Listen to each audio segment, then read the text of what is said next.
احمده واصلي على رسوله الكريم اما بعد فاعوذ بالله من الشيطان الرجيم بسم الله الرحمن الرحيم لقد كان لكم في رسول الله أسوة حسنة لمن كان يرجو الله واليوم الآخر وذكر الله كثيرا ولما رأى المؤمنون الأحزاب قالوا هذا ما وعدنا الله ورسوله وصدق الله ورسوله وما زادهم إلا إيمانا وتسليما من المؤمنين رجال صدقوا ما عاهدوا الله عليه فمنهم من قضى نحبه ومنهم من ينتظر وما بدلوا تبديلا ليجزي الله الصادقين بصدقهم ويعذب المنافقين إن شاء أو يتوب عليهم إن الله كان غفورا رحيما صدق الله العظيم رب اشرح لي صدري ويسر لي أمري واحلل عقدة من لساني يفقهوا قولي اللهم ألهمني رشدي واعذني من شرور نفسي اللهم أرنا الحق حقا وارزقنا اتباعه وأرنا الباطل باطلا وارزقنا اجتنابه آمین یا رب العالمین۔ حضرات، جیسا کہ آپ کے علم میں ہے، مجھے آج حیات طیبہ علی صاحبہ الصلاۃ والسلام کی عملی رہنمائی کے موضوع پر گفتگو کرنی ہے۔ ابتدا ہی میں یہ وضاحت کر دوں کہ میری آج کی یہ گفتگو در حقیقت ایک سلسلے کی کڑی ہے، اس لیے کہ سیرت النبی کے موضوع پر آپ کے اسی شہر کراچی میں گزشتہ ایک ماہ کے دوران میں نے متعدد مقامات پر تقریریں کی۔ ان تمام تقاریر میں کچھ علمی باتیں تو بیان ہوئیں، لیکن یہ کہ ہمارے لیے سبق کیا ہے، اب ہم کریں کیا، ہماری ذمہ داری کیا ہے، اور کچھ کرنے کے ضمن میں سیرت النبی سے ہمیں کیا عملی رہنمائی ملتی ہے، یہ مسئلہ اکثر جگہوں پر تشنا رہا۔ میں نے یہ وعدہ کیا تھا کہ انشاءاللہ اس موضوع پر میں گفتگو کروں گا، لیکن پھر بھی جو تقاریر ہوئیں تو وہاں عام مجموع کا انداز دیکھ کر مجھے انہی ابتدائی باتوں کو بار بار دہرانا پڑا ہے۔ تو در حقیقت یہ آج جو ہم یہاں جمع ہوئے ہیں تو گویا کہ اسی سلسلہ مضمون کی تکمیل پیش نظر ہے، اس کا جو عملی پہلو ہے، اور خاص طور پر ان لوگوں کے لیے کہ جن کے اندر کوئی ولولہ، کچھ کام کرنے کا کوئی عزم اور ارادہ پیدا ہوا ہو، ان کی عملی رہنمائی کے لیے سیرت النبی کے بالخصوص انہی پہلوؤں پر زیادہ گفتگو ہوگی۔ ہمارے سامنے جو عملی مسائل ہیں اس کا جواب ان سے واضح ہو سکے۔ البتہ یہ ضرور ہے کہ سلسلہ کلام کو جوڑنے کے لیے مجھے اجمالاً چند باتوں کی طرف اشارہ ضرور کرنا پڑے گا، اس لیے کہ اس کے بغیر وہ سلسلہ کلام جو ہے وہ جڑے گا نہیں۔ میں نے آج کی اپنی گفتگو کے لیے عنوان بنایا ہے اس آیہ مبارکہ کو کہ جو سیرت کے موضوع پر ہونے والی تقاریر میں بالعموم پڑھی جاتی ہے۔ لقد کان لکم فی رسول اللہ اسوۃ حسنہ۔ آپ کو معلوم ہے سیرت کے موضوع پر کوئی تقریر ہو، کوئی خطبہ ہو، یا اس کا عنوان بنے گی وہ آیہ مبارکہ کہ وما ارسلناک الا رحمۃ للعالمین، اور یا یہ آیہ مبارکہ لقد کان لکم فی رسول اللہ اسوۃ حسنہ۔ میں آج یہ چاہتا ہوں کہ اس سے پہلے کہ آگے بڑھوں میں ان چار آیات کے بارے میں کچھ عرض کرنا چاہتا ہوں، تاکہ اس سے وہ جو کچھ کہ میں آگے کہنا چاہتا ہوں اس کے لیے ایک تمہید فراہم ہو جائے۔ دیکھیے، کوئی مسلمان ایسا نہیں ہے جو یہ نہ جانتا ہو کہ نبی اکرم صلی اللہ علیہ وسلم کی سنت واجب الاتباع ہے۔ کوئی مسلمان نہیں جو یہ نہ جانتا ہو کہ نبی اکرم صلی اللہ علیہ وسلم ہی اہل ایمان کے لیے اسوہ کاملہ ہیں، اسوہ حسنہ۔ البتہ جہاں فرق واقع ہوتا ہے وہ سنت کے تصور میں یا اسوہ کاملہ کا جو بھی ذہن میں نقشہ ہو اس سے۔ مثلا میں سنت کے بارے میں عرض کروں کہ سنت اگرچہ چھوٹی چھوٹی چیزوں کو بھی کہتے ہیں لیکن سنتیں بڑی بڑی بھی ہیں، سنتیں غیر مؤکدہ بھی ہیں جنہیں ہم کہتے ہیں، اور سنتیں مؤکدہ بھی ہیں۔ سب سے پہلے تو ایک تقسیم ہوتی ہے کہ ایک سنت عادت ہے، ایک سنت رسالت ہے۔ نبی اکرم صلی اللہ علیہ وسلم کے بعض افعال یا آپ کی بعض عادات صرف اس وجہ سے تھی کہ آپ عرب میں پیدا ہوئے، وہاں کا ایک تمدن، وہاں کی ایک تہذیب، آپ اگر تہبند باندھتے تھے تو یہ در حقیقت اس رواج کے زیر اثر ہے کہ جو اس معاشرے میں تھا۔ شلوار آپ نے عمر بھر نہیں پہنی، اگرچہ شلوار کی تعریف فرمائی، وہ ہدیتاً آپ کو پیش کی گئی، آپ نے اس کی تعریف فرمائی کہ یہ زیادہ ساتر ہے، لیکن یہ کہ چونکہ آپ کو عادت نہیں تھی آپ نے اسے زیب تن نہیں فرمایا۔ اب یہ سنت عادت ہے۔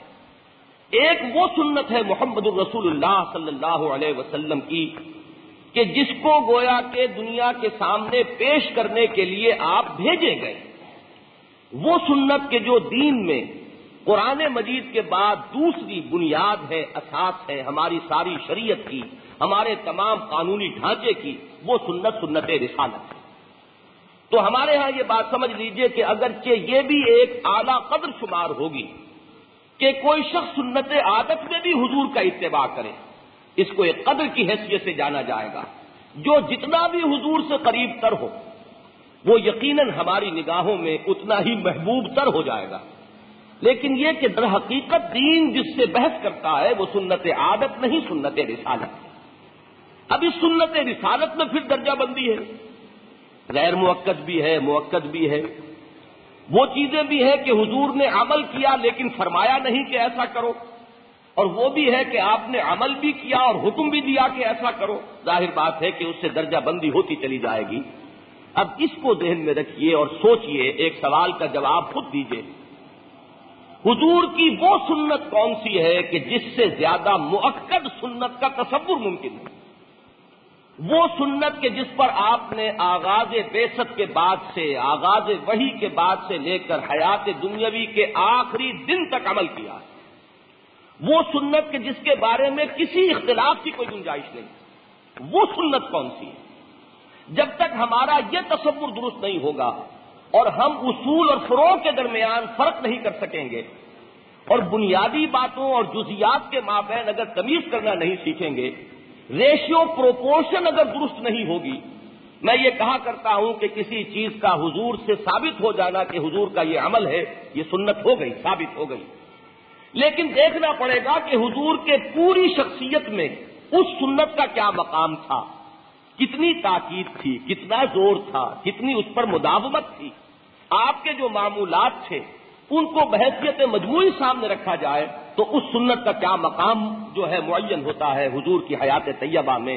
اگر اس کو نہیں سامنے رکھیں گے تو وہی ہوگا کہ جو حضرت مسیح علیہ السلام نے فرمایا تھا علماء یہود کے بارے میں کہ تم مچھر چھانتے ہو اور سموچے اونٹ نکل جاتے ہو۔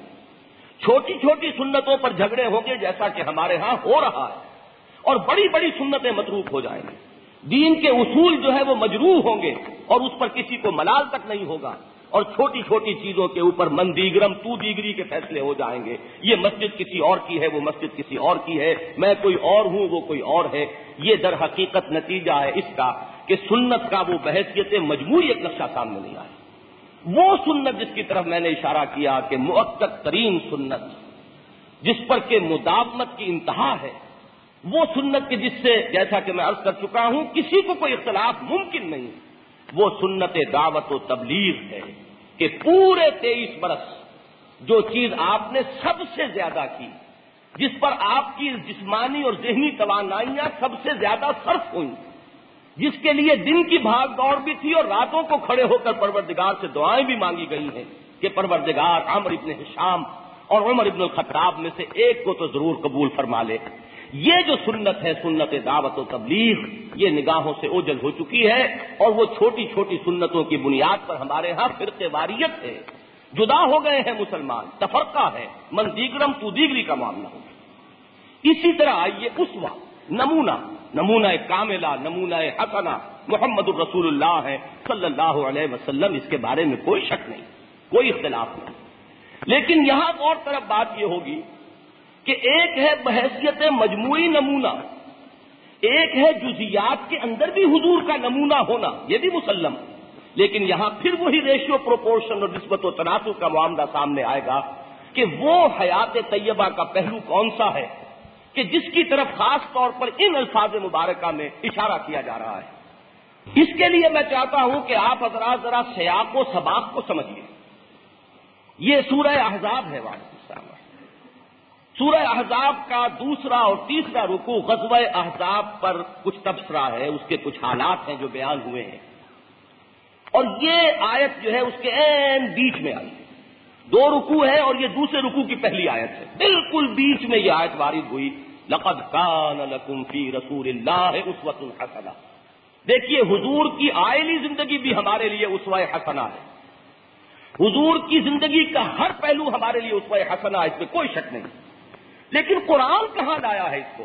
یہ چیز ہے کہ جو غور طلب ہے، وہ اسوہ کون سا ہے محمد الرسول اللہ صلی اللہ علیہ وسلم کا، جو بالخصوص غزوہ احزاب کے موقع پر نمایاں ہو رہا ہے۔ وہ اسوہ ہے صبر اور مصابرت کا، وہ ہے اللہ کے دین کے لیے سختیاں اور مصیبتیں جھیلنے کا، اور اس میں اپنے جانثاروں کے ساتھ شمولیت اور شرکت کا، کہ یہ نہیں ہے کہ کہیں کوئی خیمہ لگا ہوا ہو اور قالین بچھے ہوئے ہوں اور گاؤں تکیے لگے ہوئے ہوں، عام مسلمان، عام اہل ایمان وہ کدالیں لیے ہوئے وہ خندق کھود رہے ہوں اور نبی اکرم صلی اللہ علیہ وسلم کہیں استراحت فرما رہے ہیں، بلکہ جو خطرات بھی آئے، اور اس میں کوئی شک نہیں کہ غزوہ احزاب میں اللہ تعالیٰ نے جو امتحان مسلمانوں کا لیا ہے، وَزُلْزِلُوا زِلْزَالًا شَدِيدًا، ذرا ان الفاظ کا صوتی اثر محسوس کیجئے، اس کی جو معنویت ہے وہ تو بہت کہیں آگے کی بات ہے کہ مسلمان جو ہے پوری طرح ہلا دیے گئے، ہر ایک کے صبر و ثبات کا اور یقین و ایمان کا پورا امتحان ہو گیا۔ نتیجہ یہ نکلا کہ جو منافق تھے ان کا نفاق ان کی زبان پر آ گیا، دلوں کا روگ جو ہے وہ ابھر کر زبان پر آیا، اور انہوں نے کہا کہ ما وعدنا اللہ ورسولہ الا غرورا، ہمیں تو سبز باغ دکھائے گئے، ہمیں دھوکہ دے کر مارا گیا، ہم سے کہا گیا تھا قیصر و کسریٰ کے خزانے تمہارے قدموں میں آئیں گے، اور آج حال یہ ہے کہ ہم قضائے حاجت کے لیے باہر نہیں نکل سکتے، ہمیں دھوکہ دیا گیا ہے۔ وہ دل کا روگ زبان پر آیا، لیکن اہل ایمان، اب غور کیجئے، ایک تو اس آیہ مبارکہ میں اسوہ کے بارے میں ایک عجیب بات آئی ہے، بالکل جس طرح قرآن مجید کے بارے میں دو باتیں ارشاد ہوئی، وہ دو مقام پر جدا جدا آئیں سورہ بقرہ میں۔ ھدی للمتقین بھی ہے، ھدی للناس بھی ہے، یعنی اپنی جگہ وہ ہدایت تامہ ہے، ہدایت کاملہ ہے ہر فرد نوع بشر کے لیے، وہ خواہ 7ویں صدی عیسوی کا ہو، خواہ وہ 20ویں صدی عیسوی کا ہو، خواہ اس کے بعد کا ہو، قطع باشد۔ نبی اکرم صلی اللہ علیہ وسلم کو اللہ تعالیٰ نے جو کلام اپنا عطا فرمایا، کتاب عطا فرمائی، وہ ہدایت تامہ، ہدایت کاملہ، ھدی للناس۔ لیکن دوسری طرف فرمایا ھدی للمتقین، اس سے استفادہ کرنا جو ہے اس کے لیے ایک شرط ہے، اس میں کچھ خوف ہو خدا کا، کچھ مسئولیت کا احساس ہو، کچھ نیکی اور بدی کی تمیز جو ہے وہ ابھی اس کا شعور موجود ہو، اس کے لیے ہدایت ہے۔ ابو جہل کے لیے یہ ہدایت نہیں بن سکی کتاب، ابو لہب کے لیے یہ ہدایت ثابت نہیں ہوئی۔ یضل بہ کثیرا ویہدی بہ کثیرا، اس نے جہاں بہت سو کو ہدایت دی ہے وہاں بہت سو کی ضلالت کے اندر اضافہ کر دیا ہے۔ تو اب یہ ھدی للناس بھی ہے، شہر رمضان الذی انزل فیہ القرآن ھدی للناس وبینات من الھدی والفرقان، تو ھدی للناس ہے، لیکن آغاز میں فرمایا ھدی للمتقین ہے۔ اپنی جگہ ہدایت ہے تمام نوع انسانی کے لیے، ابد الآباد تک کے لیے، لیکن اس سے استفادہ وہی کر سکیں گے جن میں کچھ خدا ترسی موجود ہے۔ وہ بات اس اسوہ حسنہ کے بارے میں ایک آیت میں جمع کر دی گئی، لقد کان لکم فی رسول اللہ اسوۃ حسنہ، جملہ مکمل ہو گیا، اس میں تو وہ عمومیت آئی، حضور اسوہ حسنہ ہے، اسوہ کاملہ ہے تمام نوع انسانی کے لیے، لیکن اس اسوے سے فائدہ اٹھانا، اس نقش قدم پر چلنے کی اس کے لیے کچھ شرائط ہیں. لمن کان یرجو اللہ والیوم الآخر وذکر اللہ کثیرا. میں غور کرتا رہا کہ جملہ تو مکمل ہو چکا تھا. لکم میں جو لام کے ساتھ کم آ چکا ہے، ضمیر جو آئی ہے مجرور، اس نے بات پوری کر دی. تمہارے لیے اللہ کے رسول میں ایک نہایت اعلیٰ نمونہ ہے، بات مکمل ہو گئی. لیکن یہ لکم کا بدل اب آ گیا. لمن کان یرجو اللہ والیوم الآخر وذکر اللہ کثیرا. اپنی جگہ وہ ایک ہدایت کے آفتاب و ماہتاب ہیں، وہ اسوہ حسنہ ہیں، مکمل اسوہ ہیں. لیکن یہ کہ اس اسوے کو سے استفادہ وہ وہی کر سکیں گے جن کے دلوں میں دو ایمان راسخ ہو گئے ہوں، ایمان باللہ، ایمان بالآخرہ، جو امیدوار ہوں اللہ سے ملاقات کے، جو یقین رکھتے ہوں اللہ کے حضور میں حاضری کا. لمن کان یرجو اللہ والیوم الآخر وذکر اللہ کثیرا، اور وہ کثرت سے اللہ کو یاد رکھتے ہوں، ان کے لیے اسوہ ہے. باقی جو لوگ ان شرائط کو پورا نہیں کریں گے، وہ کہتے رہے کہ اسوہ ہے، لیکن وہ در حقیقت اپنے لیے اسوہ بنا نہیں سکیں گے محمد الرسول اللہ صلی اللہ علیہ وسلم کو. اور اس کے بعد اس کی شرح آ گئی. اس اسوے کو اپنی جگہ پر وہ تو اظہر من الشمس ہے. حضور کی شخصیت کے لیے تو مزید کسی بیان کی احتیاج نہیں. ہاں ان کے نقش قدم پر جو چلے، اس اسوے کو جنہوں نے فی الواقع اپنی زندگیوں میں اختیار کیا، ان کا نقشہ کیا ہے، اب وہ بیان ہوا. اب یہ ہے اس کنٹراسٹ میں کہ منافقین کا نفاق ان کی زبان پر آ گیا تھا. وَلَمَّا رَأَى الْمُؤْمِنُونَ الْأَحْزَابَ، جب اہل ایمان نے دیکھا ان جماعتوں کو، ان گروہوں کو، ان لشکروں کو، ان جنود کو، تو ان کی زبان پر الفاظ یہ آئے کہ هَذَا مَا وَعَدَنَا اللَّهُ وَرَسُولُهُ وَصَدَقَ اللَّهُ وَرَسُولُهُ.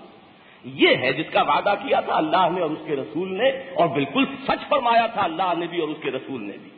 یہ ہے وہ اسوہ کہ اس وقت جو ہے انسان بجائے ہراساں ہونے کے، بجائے اس کے کہ دل پر پشبردگی طاری ہو، بجائے اس کے کہ یاس کا شکار ہو جائے، بجائے اس کے کہ اس کے اوپر مایوسی کا غلبہ ہو جائے، اس کے اندر وہ امنگ، وہ ذوق شہادت، ھذا ما وعدنا اللہ ورسولہ. اور میں یہ سمجھتا ہوں کہ جس وقت یہ الفاظ زبان پر آئے ہیں، سورہ بقرہ کی وہ آیہ مبارکہ ان کے ذہن میں ہوگی. وَلَنَبْلُوَنَّكُمْ بِشَيْءٍ مِّنَ الْخَوْفِ وَالْجُوعِ وَنَقْصٍ مِّنَ الْأَمْوَالِ وَالْأَنفُسِ وَالثَّمَرَاتِ وَبَشِّرِ الصَّابِرِينَ. یہ ہے جس کا وعدہ کیا تھا اللہ نے اور اس کے رسول نے، اور سچ فرمایا تھا اللہ نے بھی اور اس کے رسول نے بھی. یہ ہے اس اسوہ حسنہ کی در حقیقت. پھر جو صحابہ کی زندگی میں جو اس کا عکس اور پرتو آیا ہے، یہ اس کی شرح ہے. اور فرمایا وَمَا زَادَهُمْ إِلَّا إِيمَانًا وَتَسْلِيمًا. اس پوری صورتحال سے ان کے ایمان ہی میں اضافہ ہوا. ان کی وہ جو روش تھی کہ سپردم بِکُم آیا خیشرا، یہ جو حوالگی کی کیفیت تھی، یہ جو انہوں نے اپنے آپ کو حوالے کر دیا تھا کہ سر تسلیم خم ہے جو مزاج یار میں آئے، اس کیفیت میں اور شدت پیدا ہوئی، بجائے اس کے کہ ان کے اس طرز عمل میں کہیں کسی پہلو سے ذوق پیدا ہوتا. اور پھر اگلی آیت دیکھیے، ایک سے ایک جو لفظ ہے یہاں پر، وہ مزید اس مضمون کو اجاگر کر رہا ہے. من المؤمنین رجال صدقوا ما عاهدوا اللہ علیہ. اہل ایمان میں وہ جوان مرد ہیں جنہوں نے سچ کر دکھایا وہ عہد جو انہوں نے اپنے پروردگار سے کیا تھا. فمنهم من قضى نحبه، ان میں وہ بھی ہیں جو اپنی نظر پوری کر چکے، اپنی گردنیں کٹا چکے، شانوں کا بوجھ اتار کر سبک دوش ہو چکے، سرخرو ہو چکے اللہ کے ہاں اپنے اس وعدے میں کہ جو انہوں نے کیا تھا. وہ وعدہ کون سا؟ یہ آتا ہے، آپ سیرت میں پڑھیں گے کہ جب وہ کدالیں چل رہی تھی اور خندق کھودی جا رہی تھی اس سنگلاخ زمین میں، تو صحابہ کرام کے زبانوں پر ایک وہ ترانہ بھی تھا کہ نحن الذین بایعوا محمدا علی الجہاد ما بقینا ابدا. ہم ہیں وہ لوگ جنہوں نے محمد سے ایک سودا کیا ہے، بیعت کی ہے جہاد کی جب تک جان میں جان ہے، اور جب تک جسم و جان کا تعلق برقرار ہے ہم جہاد کرتے رہیں گے. یہ وہ عہد ہے کہ جو وہ پورا کر رہے ہیں. کچھ وہ ہے جو اپنی نظر گزران چکے، جو اپنی نظر پوری کر چکے. فمنہم من قضى نحبہ، وہ مصعب بن عمیر، وہ حمزہ ابن عبد المطلب، وہ تو غزوہ احد ہی میں اپنی نظر پوری کر چکے. ومنہم من ينتظر، اور جو باقی ہیں، جو صادق ہیں اپنے ایمان میں، وہ انتظار میں ہے کہ کب وہ وقت آئے اور وہ بھی سرخرو ہوں اور سبک دوش ہوں. وما بدلوا تبدیلا، انہوں نے اپنے اس قول میں کوئی تبدیلی نہیں کی، اپنے اس موقف میں سرے منہ فرق نہیں آنے دیا. لیجزی اللہ الصادقین بصدقہم. اس پوری صورتحال کا خلاصہ کیا ہے، لب لباب کیا ہے، حاصل کیا ہے؟ کہ اللہ تعالیٰ امتحان لیا کرتا ہے. ایسی سچویشن پیدا کی ہے اتنی خوفناک، اتنی ہیبتناک کہ معلوم ہوتا تھا کہ بس دس از دی اینڈ. اب تو نظر آتا ہے بظاہر احوال کہ خاتمہ ہے. کہاں 12,000 کا لشکر اور چھوٹی سی ایک بستی، جیسے کہ ایک دیا جل رہا ہو کسی چکیل میدان میں اور آندھیاں چل رہی ہوں اس کو بجھانے کے لیے. یہ نقشہ ہے غزوہ احزاب کا فی الواقع. تو یہ صورتحال کیوں پیدا کی گئی؟ ذرا دودھ کا دودھ وہ پانی کا پانی جدا کرنا تھا، دیکھنا تھا کہ کون سچے ہیں، کون واقعی صادق الایمان ہے اور کون جھوٹ موٹ کے دعوے دار اور مدعی ایمان ہیں، تاکہ اللہ لیجزی الصادقین بصدقہم، تاکہ اللہ بدلہ دے سچوں کو اس کی سچائی کا. وَيُعَذِّبَ الْمُنَافِقِينَ إِن شَاءَ وَيَتُوبَ عَلَيْهِمْ، اور عذاب دے اور سزا دے منافقوں کو اگر چاہے، اور اگر چاہے اس کا اختیار ہے، ان کو توبہ کی توفیق دے دے اور توبہ قبول فرما لے. کیونکہ یہ سن 5 میں ہوا، اس وقت تک منافقین کے بارے میں ابھی کچھ نرمی ہے، ابھی موقع ہے اپنی اصلاح کر لو. جس میں کچھ اصلاح پذیری کا مادہ ہے وہ اپنے آپ کو درست کر لے. اور پھر سن 9 میں غزوہ تبوک کے بعد جو آیات نازل ہوئی، وہاں ان کا معاملہ آخری درجے کو پہنچ گیا کہ اے نبی اب ان کے حق میں بالکل برابر ہے، سواء علیہم ان تستغفر لهم 70 مرة لن یغفر اللہ. اب ان کے لیے آخری فیصلہ آ گیا ہے، اب کوئی موقع نہیں رہا ہے. آپ 70 مرتبہ بھی ان کے حق میں استغفار کریں گے تب بھی اللہ ان کو معاف نہیں کرے گا. لیکن ابھی ذرا غزوہ احزاب تک وہ نرمی، توبہ کا وہ دروازہ ان کے لیے کھلا رکھا گیا. وَيُعَذِّبَ الْمُنَافِقِينَ إِن شَاءَ وَيَتُوبَ عَلَيْهِمْ إِنَّ اللَّهَ كَانَ غَفُورًا رَحِيمًا. واقعہ یہ ہے کہ اللہ تعالی غفور ہے اور رحیم ہے.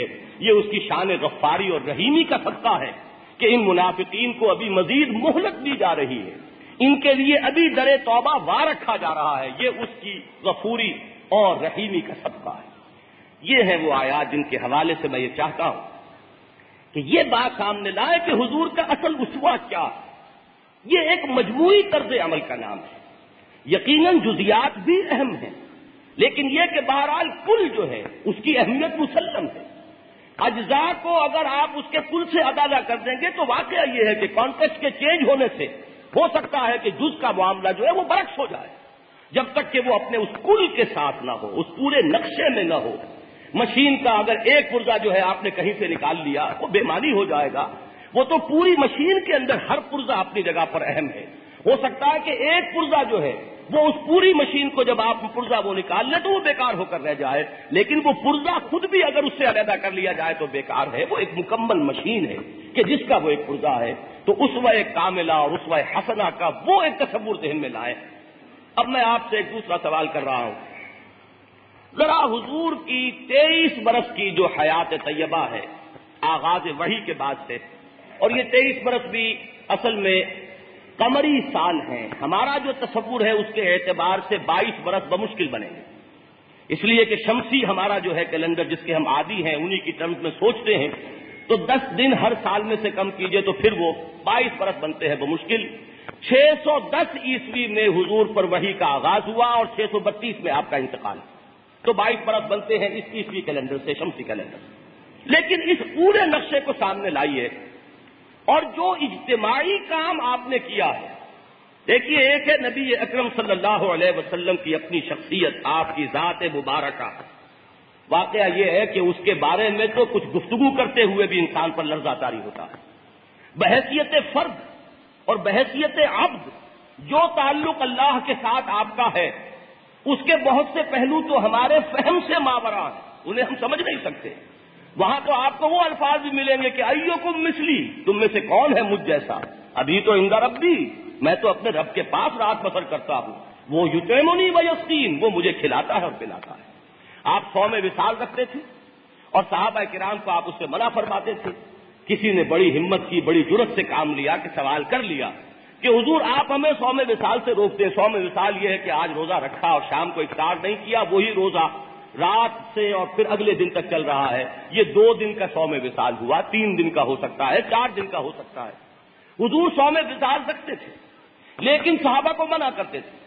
تو جب سوال کیا گیا تو آپ کا جواب یہ ہے کہ ایکم مثلی، تم میں سے کون ہے مجھ جیسا. میں تو اپنے رب کے پاس رات بسر کرتا ہوں اور مجھے کھلاتا بھی اور پلاتا بھی ہے. اب یہ ہمارے فہم سے، ہماری سمجھ سے ماورا ہے، بالا خط. تو یہاں جو چیز در حقیقت اس وقت ہمارے زیر گفتگو ہے، زیر بحث ہے، وہ آپ کا اجتماعی کارنامہ ہے کہ جو آپ نے سر انجام دیا، وہ کام کہ جو آپ نے انسانوں کے لیے ایک بحیثیت مجموعی نوع انسانی کے لیے جو آپ کا کنٹریبیوشن ہے، کارنامہ حیات جسے ہم کہیں گے، وہ کیا ہے اسے سمجھیے، اور اس کو میں چاہتا ہوں کہ چند اصطلاحات میں آپ کے سامنے رکھ رہا ہوں۔ اجتماعی کاموں کی بہت سی نوعیتیں ہیں، ان میں سے ایک ایک کو لے کر ذرا دیکھیے کہ حضور کے کارنامہ حیات پر ان میں سے کون سا لفظ چسپاں ہوتا ہے۔ مثلاً کچھ کام ہوتے ہیں جنہیں آپ رفاہی کام کہتے ہیں، ادارے بنتے ہیں، خدمت خلق کے کام ہیں، رفاہی کام ہے، ان کی اپنی ایک نوعیت ہے، ان کا اپنا ایک مزاج ہے۔ اسی طریقے سے کوئی تعلیمی کام ہوتے ہیں، کوئی علمی کام ہوتے ہیں، کوئی اکیڈمی بنی ہے، کوئی فکر، کوئی مکتبہ فکر جو ہے اس کا آغاز ہو رہا ہے، اس کی جڑ اور بنیاد پڑ رہی ہے۔ اسی طریقے سے کہیں محدود مفہوم میں تبلیغی سرگرمی ہوتی ہے، وہ تبلیغی سرگرمی کا اپنی ایک کانوٹیشن ہے۔ دنیا میں عیسائی مشنریز کا ایک طریقہ تبلیغ ہے، بدھ مت کے بھکشوؤں کا ایک طریقہ تبلیغ ہے۔ یہ دو بڑے بڑے مذاہب آپ کو معلوم ہے، دنیا کے شاید تعداد کے اعتبار سے سب سے بڑے ہیں، ان کے ہاں تبلیغ کا ایک نظام ہے۔ تو تبلیغی سرگرمی اس کو اس ایک مثال کے طور پر اس کو سامنے لے آئی۔ ایک سیاسی کام ہوتا ہے کہ ایک کوئی نظام ہے اور اس کے اندر کچھ مختلف جماعتیں ہیں، اس نظام کو چلانے کے لیے کون سا ہاتھ ہو، کون سی جماعت ہو، کس کے پاس کون سا بہتر پروگرام ہے۔ اور یہ ذہن میں رکھیے کہ اکثر و بیشتر سیاسی جماعتوں کا جو کانسیپٹ ہے وہ یہ ہے کہ جو نظام بنیادی طور پر کہیں قائم ہو، اس نظام سے انہیں اختلاف نہیں ہوتا، اس کی جڑ اور بنیاد پر کوئی پیشہ وہ نہیں چلاتے، بلکہ وہ ہے کہ اس بنیاد کو برقرار رکھتے ہوئے انتظامی ڈھانچہ جو ہے اس کو بدلنے کے لیے ہمارے پاس یہ سفارشات ہیں، ہمارا یہ مینیفیسٹو ہے، ہم یوں کریں گے، ہم اس طرح کریں گے۔ وہ سیاسی ایک سرگرمی ہے جو دنیا میں جاری ہے۔ ایک ہوتا ہے انقلابی کام، کسی جگہ کسی نظام کو بنیادی طور پر تبدیل کرنا، پورے نقشہ حیات کے اندر تفصیلاً ایک انقلاب برپا کرنا۔ اب آپ غور کیجئے، کیا حضور کا کارنامہ حیات رفاہی کاموں کی نوعیت کا ہے؟ کیا اس محدود معنی میں تبلیغی سرگرمی ہے؟ کیا وہ معروف معنی جو سیاسی کام کے ہے وہ ہے؟ یا یہ ہے کہ حضور کا کام در حقیقت ایک انقلابی کام سے مشابہت رکھتا ہے؟ اس لیے کہ انقلاب میں کیا ہوتا ہے کہ کسی نظام کو جو کسی جگہ برپا ہے بنیاد سے بے خوبن سے اکھاڑا جائے، اس کی اصول اور فروع تمام ختم کی جائے، اور اس کی جگہ جڑ بنیاد سے کوئی تبدیلی لائی جائے۔ اور ظاہر بات ہے کہ جب جڑ اور بنیاد بدل جائے گی تو پورا تفصیلی معاملہ وہ جو آیا ہے سورہ ابراہیم میں کہ الم تر کیف ضرب اللہ مثلا کلمۃ طیبۃ کشجرۃ طیبۃ اصلها ثابت وفرعها فی السماء تؤتی اکلها کل حین۔ وہ ایک ایسا شجرہ طیبہ ہے، وہ نظام حق، اس کی جڑ زمین میں گڑی ہوئی ہے، جمی ہوئی ہے، اور اس کی شاخیں آسمانوں کو چھو رہی ہیں، اور وہ اپنے پھل لا رہا ہے ہر آن، اس کی برکات کا ظہور ہو رہا ہے ہر گوشے میں۔ وہ جو ایک نظام اپنے جڑ سے لے کر اور اپنی چوٹی تک اس کو برپا کرنا اور قائم کرنا، تو بات بالکل واضح ہو جائے گی اگر ہم اس اعتبار سے سوچیں کہ نبی اکرم صلی اللہ علیہ وسلم کا کارنامہ حیات، آپ کی یہ 23 برس کی یا 22 برس کی جو عملی جد و جہد کا نقشہ سامنے آتا ہے، اگر ایک ایک سال کا ایک ایک نمایاں واقعہ بھی ہم اپنے سامنے رکھیں تو وہ ایک انقلابی جد و جہد ہے، مکمل انقلابی جد و جہد، گمبھیر انقلابی جد و جہد۔ دنیا میں انقلابی جد و جہد کے جتنے لوازم ہیں وہ بتمام و کمال اس میں مل جاتے ہیں۔ کسی بڑے ادیب نے ایک سیاسی رہنما کے بارے میں الفاظ کہے تھے، کیونکہ میں شخصیات کو یہاں زیر بحث نہیں لانا چاہتا، میں صرف وہ الفاظ کوٹ کر رہا ہوں۔ He is a politician among saints and a saint among politicians۔ یہ ایک شخص کے بارے میں کسی نے کہا، ایک مشاہدہ ہے ایک شخصیت کو واضح کرنے کے لیے کہ یہ سیاست دانوں میں تو معلوم ہوتا ہے کہ کوئی ولی اللہ ہے، اور جو ولی اللہ ہوتے ہیں ان میں اس کو اگر دیکھیں گے تو معلوم ہوگا کہ یہ سیاست دان ہے۔ یہ کچھ اجتماعیت اور جامعیت اور کسی شخصیت کی گمبھیریت کی طرف اشارہ ہے۔ واقعہ یہ ہے کہ میں اس کے حوالے سے عرض کر رہا ہوں، اگرچہ نسبت خاک رابع عالم پاک، نسبت خاک رابع عالم پاک، بلا تشبیہ بلا تمثیل، لیکن یہ کہ واقعہ یہ ہے کہ حضور کی حیات طیبہ کو اگر ایک جملے میں سمویا جائے تو وہ یہ ہے کہ he is a revolutionary amongst the prophets and a prophet amongst revolutionaries. انبیاء کرام میں ایک عظیم انقلابی پیغمبر اور پیغمبروں کے اندر ایک بہت عظیم انقلابی رہنما۔ تو یہ جو ایک جامعیت ہے، یہ گمبھیریت ہے محمد الرسول اللہ صلی اللہ علیہ وسلم کی شخصیت کی. اور یہ میں عرض کر دوں، یہ وہ چیز ہے کہ جس کو لوگوں نے، میں ابھی حیران ہوا، ہندوستان گیا تھا، کسی ہندو کی چھوٹی سی کتاب میں نے سیرت مطہرہ پر دیکھی ہے، اور میں واقعتاً حیران ہوا ہوں کہ کس قدر گہری اس کی نظر ہے محمد الرسول اللہ صلی اللہ علیہ وسلم پر، حیات طیبہ پر، وسعت کے اعتبار سے بھی اور گہرائی لیے ہوئے نظر. اسی طریقے سے مثلاً اس بر صغیر میں جو بڑے بڑے انقلابی پیدا ہوئے ہیں اس صدی میں، اگر ان میں سب سے بڑا انقلابی نہیں تو انقلابیوں میں ایک نمایاں شخص ایم این رائے بھی تھا. اور اس ایم این رائے کی کتاب جو ہے دی ہسٹوریکل رول آف اسلام، اگر اس کو آپ پڑھیں، ان کی ریزرویشنز ہیں. وہ جب بات کرتے ہیں تو اپنے ذہن میں کچھ رکھتے ہیں، مارکسسٹ ہے. اس کے ذہن میں یہ رہتا ہے کہ یہ انقلاب اپنے دور کے لیے بہترین انقلاب تھا. لیکن میں یہاں اس کی جس آبزرویشن سے بحث کر رہا ہوں وہ یہ ہے کہ اس نے یہ مانا ہے کہ تاریخ انسانی کے سب سے عظیم انقلابی رہنما ہے محمد الرسول اللہ صلی اللہ علیہ وسلم. ابھی جس جامعیت کا میں نے حوالہ دیا ہے، میں نے بعض جگہوں پر وہ فقرہ سنایا ہے کہ یہ جو ابھی 2 سال پہلے کتاب انگلش امریکہ میں چھپی، دی 100 نسل انسانی کے 100 عظیم ترین افراد، تو مشاہیر عالم کے موضوع پر تصانیف پہلے بھی ہوتی رہی، اور ایسا تو خیر کبھی بھی نہیں ہوا کہ حضور کو بالکل نظر انداز کیا گیا ہو. لاتے ہیں کہیں نہ کہیں تو لاتے ہیں، آخر کیسے انکار کریں؟ آفتاب آمد دلیل آفتاب، جب سورج چمک رہا ہو تو انکار کیسے کریں گے؟ کچھ گھٹا دیں گے، کچھ قطر بےوس کریں گے، کہیں کچھ ڈنڈی ماریں گے، کچھ کریں گے، لیکن یہ کہ بہرحال یہ ممکن نہیں رہا کبھی بھی کہ مشاہیر عالم کے موضوع پر کوئی کتاب لکھی جائے اور اس میں محمد الرسول اللہ صلی اللہ علیہ وسلم کا ذکر نہ ہو.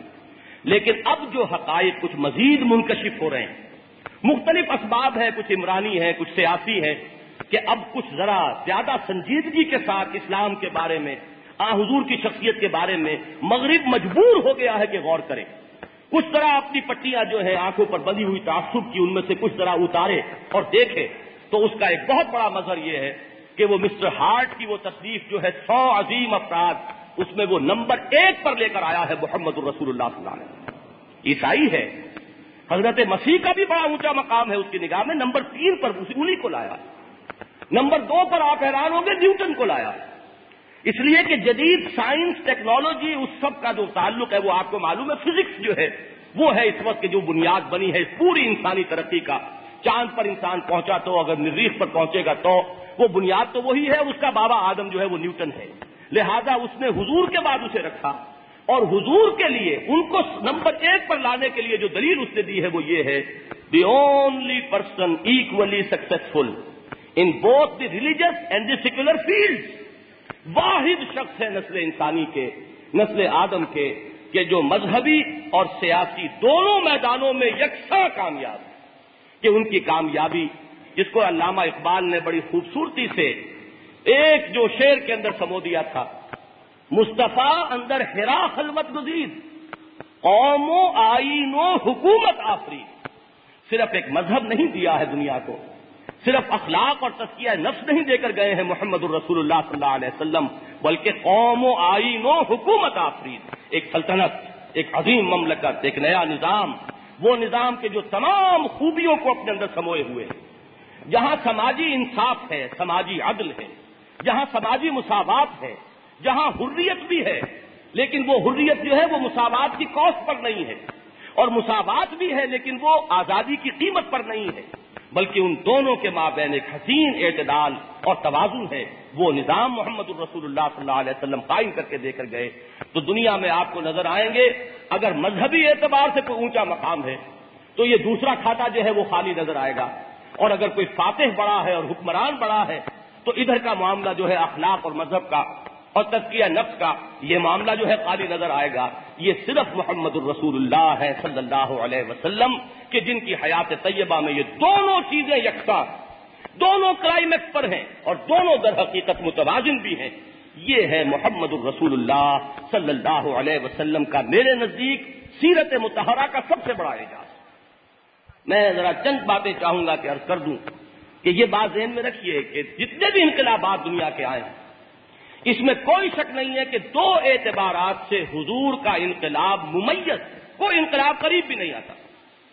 ایک اس پہلو سے کہ دنیا میں جتنے انقلابات آئے وہ جزوی آئے.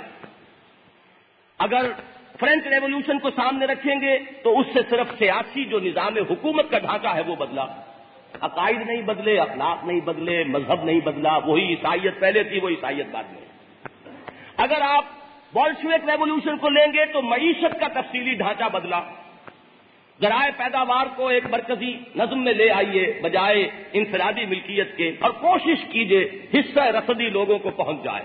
یہ بہت زیادہ اونچ نیچ نہ ہو، اس کو چھوڑیے کہ کس کاسٹ پر ہوا، اس کے لیے کتنی بڑی قیمت دی، کیا دعویٰ تھا اور کیا بالفعل ہو سکا، اس کو چھوڑ دیجئے۔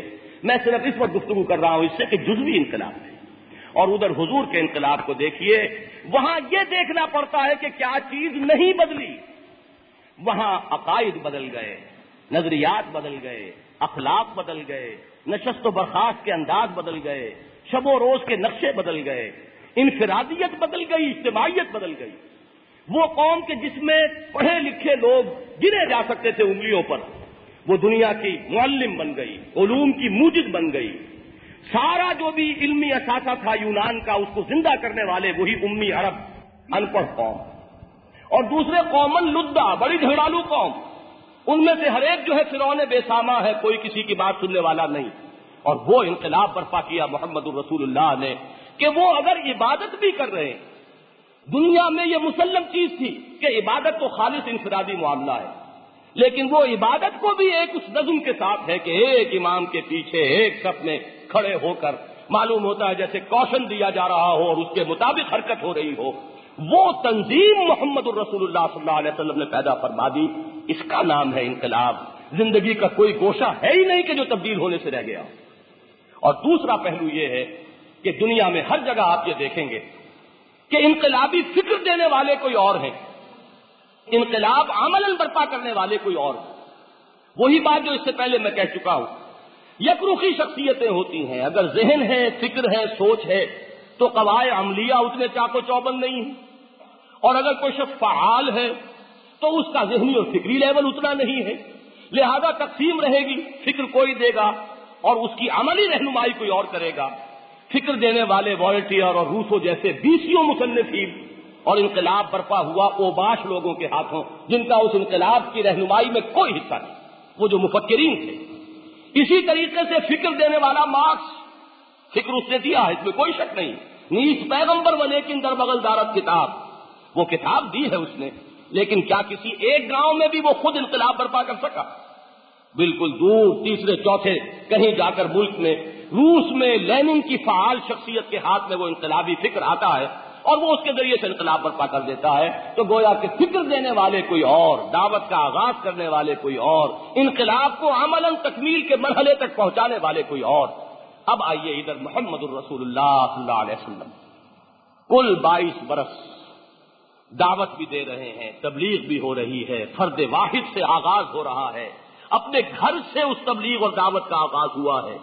ایک فرد واحد، وہ چند لوگ ہوئے ہیں، وہ ذرا 3 سالوں کے اندر 40-50 ہو گئے ہیں، ابھی وہ پرسنل کانٹیکٹ سے بات ہو رہی ہے، ابھی برملا بات کہیں بھی نہیں گئی ہے۔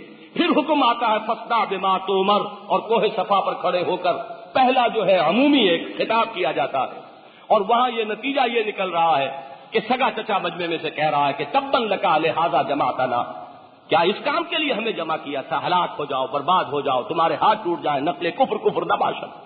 نتیجہ یہ ہے دعوت آگے پھیل رہی ہے، تربیت ہو رہی ہے، جو ایمان لائے ہیں انہیں منظم کیا جا رہا ہے۔ پھر وہ پیسو ریزسٹنس کا دور بھی آ گیا ہے، مسائل جھیلے جا رہے ہیں، پرسیکیوشن ہے، بہیمانہ تشدد ہے، ڈھونڈا جا رہا ہے، دہتے ہوئے انگاروں پر ننگی پیٹھ لٹا دیا گیا ہے۔ جب زمین جو ہے وہ توا بنی ہوئی ہے، اس وقت بلال کو لٹا دیا گیا ہے پیٹھ کے بل، اور سینے کے اوپر بھی سل رکھی ہوئی ہے، اوپر سے سورج آگ برسا رہا ہے۔ 3 برس کی قید جو ہے معاشی بائیکاٹ کے ساتھ شیب بنی ہاشم میں محمد الرسول اللہ صلی اللہ علیہ وسلم اور آپ کے خاندان کی ہو رہی ہے۔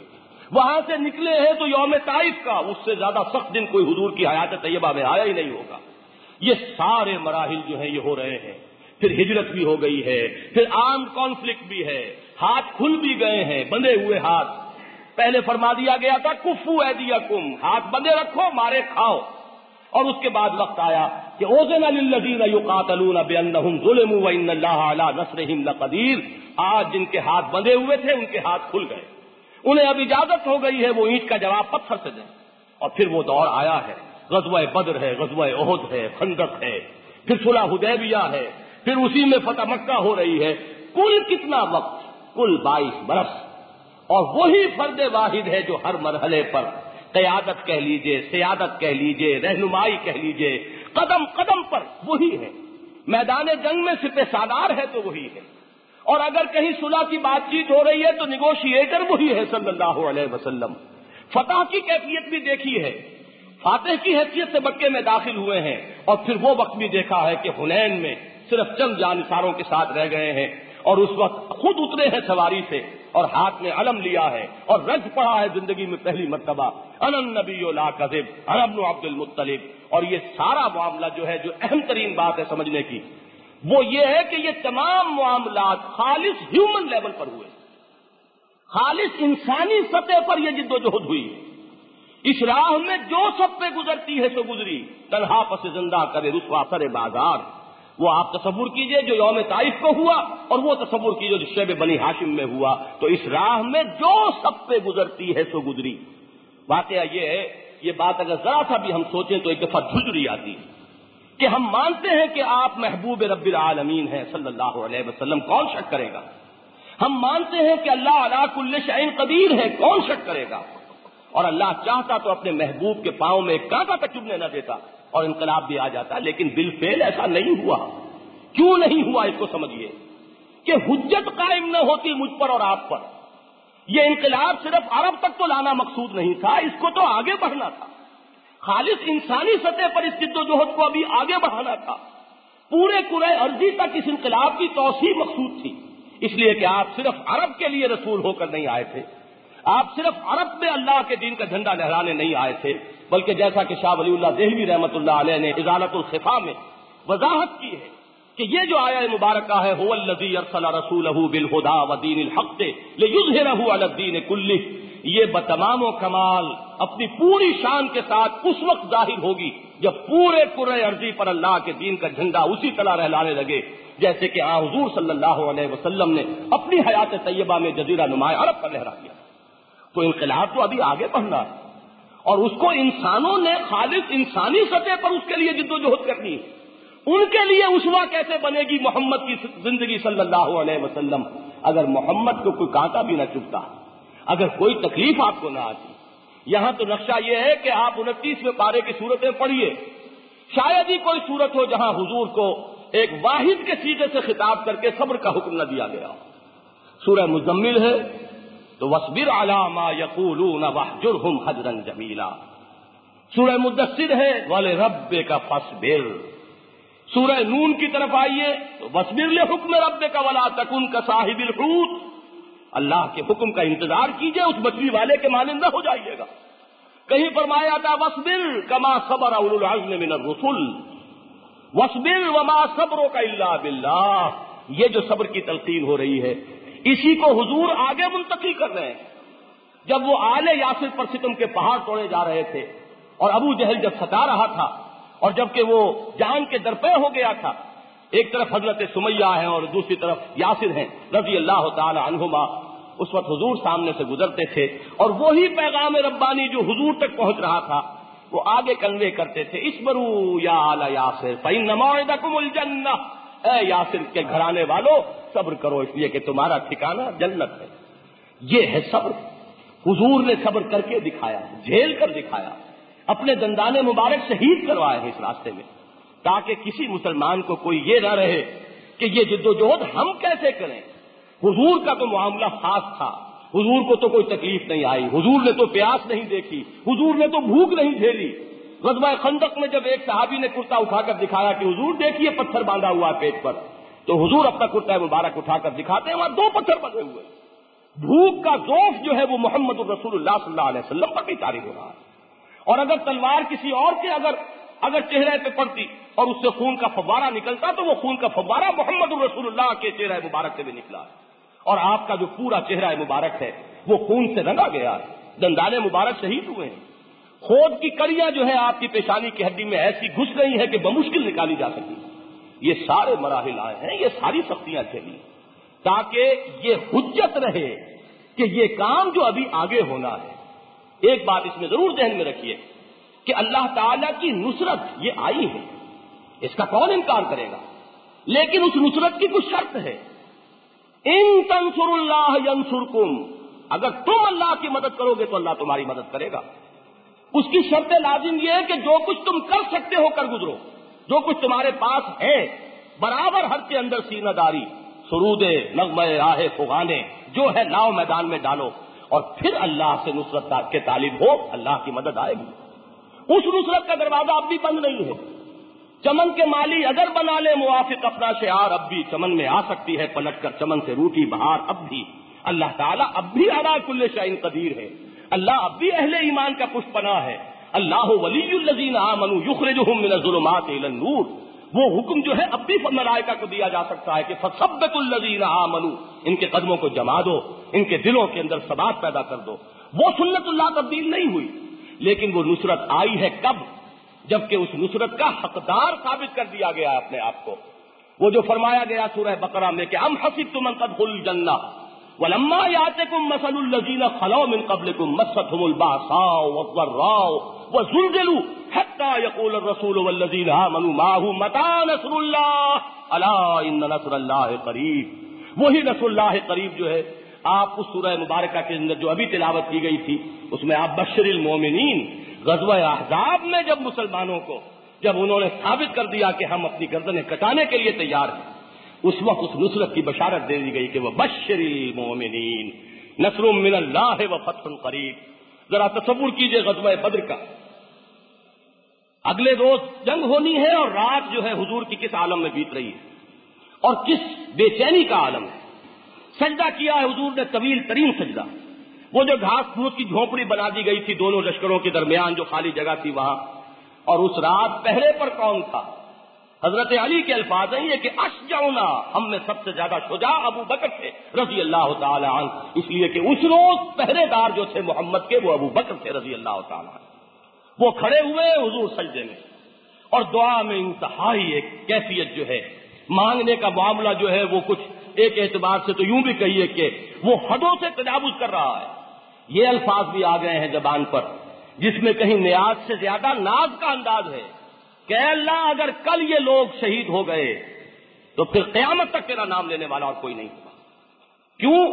میں آخری رسول ہوں اور میری یہ 15 برس کی کمائی ہے جو میں نے میدان میں لا کر ڈال دی ہے، 15 برس کا حاصل، اس سعی و جہد کا، اس محنت کا، اس دعوت کا، اس تبلیغ کا، اس تربیت کا، اس تزکیے کا، یہ 15 برس کی کمائی ہے جو میں نے میدان میں لا کر ڈال دی۔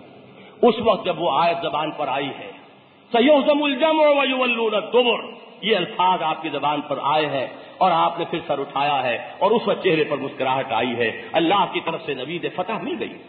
تو یہ جو ہے سنت اللہ یہ اپنی جگہ ہے، لیکن سب کچھ کرنا، اس کے لیے مصائب جھیلنا، اس کے لیے تکلیفیں برداشت کرنا، اس کے لیے ان امتحانوں میں ثابت قدم رہنا، جان اور مال لگانے کے لیے آمادہ رہنا، یہ وہ شرطیں ہیں کہ اگر پوری ہوں تو نصرت خدا بندی آئے گی، ورنہ اللہ تعالیٰ کو تمہاری کوئی پرواہ نہیں ہے، وہ کہیں تمہارے پیچھے پیچھے چاکری کرتا ہوا نہیں آئے گا کہ میری نصرت حاضر ہے۔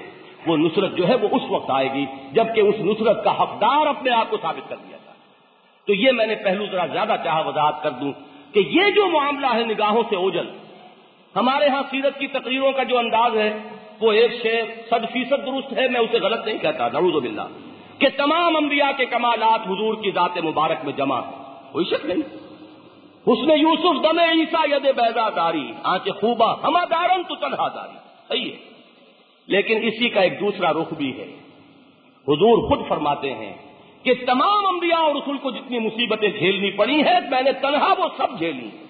یہ ہے سیرت کا وہ پہلو کہ اس کو سامنے لائیں گے تو اسوہ سامنے آئے گا، وہ نمونہ کیا ہے، وہ نقشہ کیا ہے، وہ جد و جہد کس انداز میں ہوئی ہے، اس کے لیے کیا کیا کچھ جھیلا گیا ہے، کیا کیا کچھ برداشت کیا گیا ہے، کون کون سے مراحل سے گزرا گیا ہے۔ لقد کان لکم فی رسول اللہ اسوۃ حسنہ۔ اب میں چاہتا ہوں کہ ذرا آئیے دوسرے موضوع کی طرف۔ یہ سارا کام حضور نے کیا کس طور سے، اس کے لیے میں 6 لفظ آج چاہتا ہوں کہ ذرا آپ ذہن نشین کریں۔ سب سے پہلا مرحلہ کسی بھی انقلابی جد و جہد کا ہوتا ہے دعوت، اور پھر دعوت کو قبول کرنے والوں کی تربیت۔ اور یہ جان لیجئے کہ انقلاب کو انقلاب سے ممیز کرنے والی چیز یہی ہے. بعد کے مراحل سب مشترک ہوں گے. ان لوگوں کو منظم کرنا، ایک منظم طاقت بنا کر پھر اس نظام سے کہ جو قائم ہے اس سے ٹکرانا. بانشہ درویشی در ساز و دمادم زن چوں پختہ شوی خود را بر سلطنت جم زن. یہ تو ہوگا. پھر اس میں پیسو ریزسٹنس بھی آئے گی، اس میں ایکٹیو ریزسٹنس بھی آئے گی، اس میں آرم کانفلکٹ بھی ہوگا. یہ تمام تو چیزیں مشترک ہیں تمام انقلابات. لیکن جہاں سے راستہ جدا ہو جاتا ہے، بولشوک ریولوشن ادھر جا رہا ہے، فرینچ ریولوشن ادھر جا رہا ہے، اور محمد الرسول اللہ صلی اللہ علیہ وسلم کا انقلاب کے کوئی اور رخ ہے. وہ ابتدائی 2 مرحلے ہیں. دعوت، اس کی بنیاد کیا ہے، اس کے اساسات کیا ہیں، اس کے نظریات کیا ہیں، اس کا فلسفہ کیا ہے، وہ کیا اصول و مبادی ہیں کہ جو وہ اس کائنات کے بارے میں اور حیات انسانی کے بارے میں دے رہا ہے. وہ نظریہ، وہ فلسفہ، وہ فکر، وہ سوچ، وہ نقطہ نظر سب سے پہلے وہ چیز ہے کہ جو انقلاب کے رخ معین کرتی ہے. اور دوسری چیز ہے تربیت. آپ کس قسم کے کارکن آپ کو مطلوب ہیں؟ ایجیٹیٹرز چاہیے، کوئی انڈر گراؤنڈ کام کرنے والے چاہیے. ان کے اندر کیا کردار آپ کو مطلوب ہے، کیا اوصاف آپ کو درکار ہے؟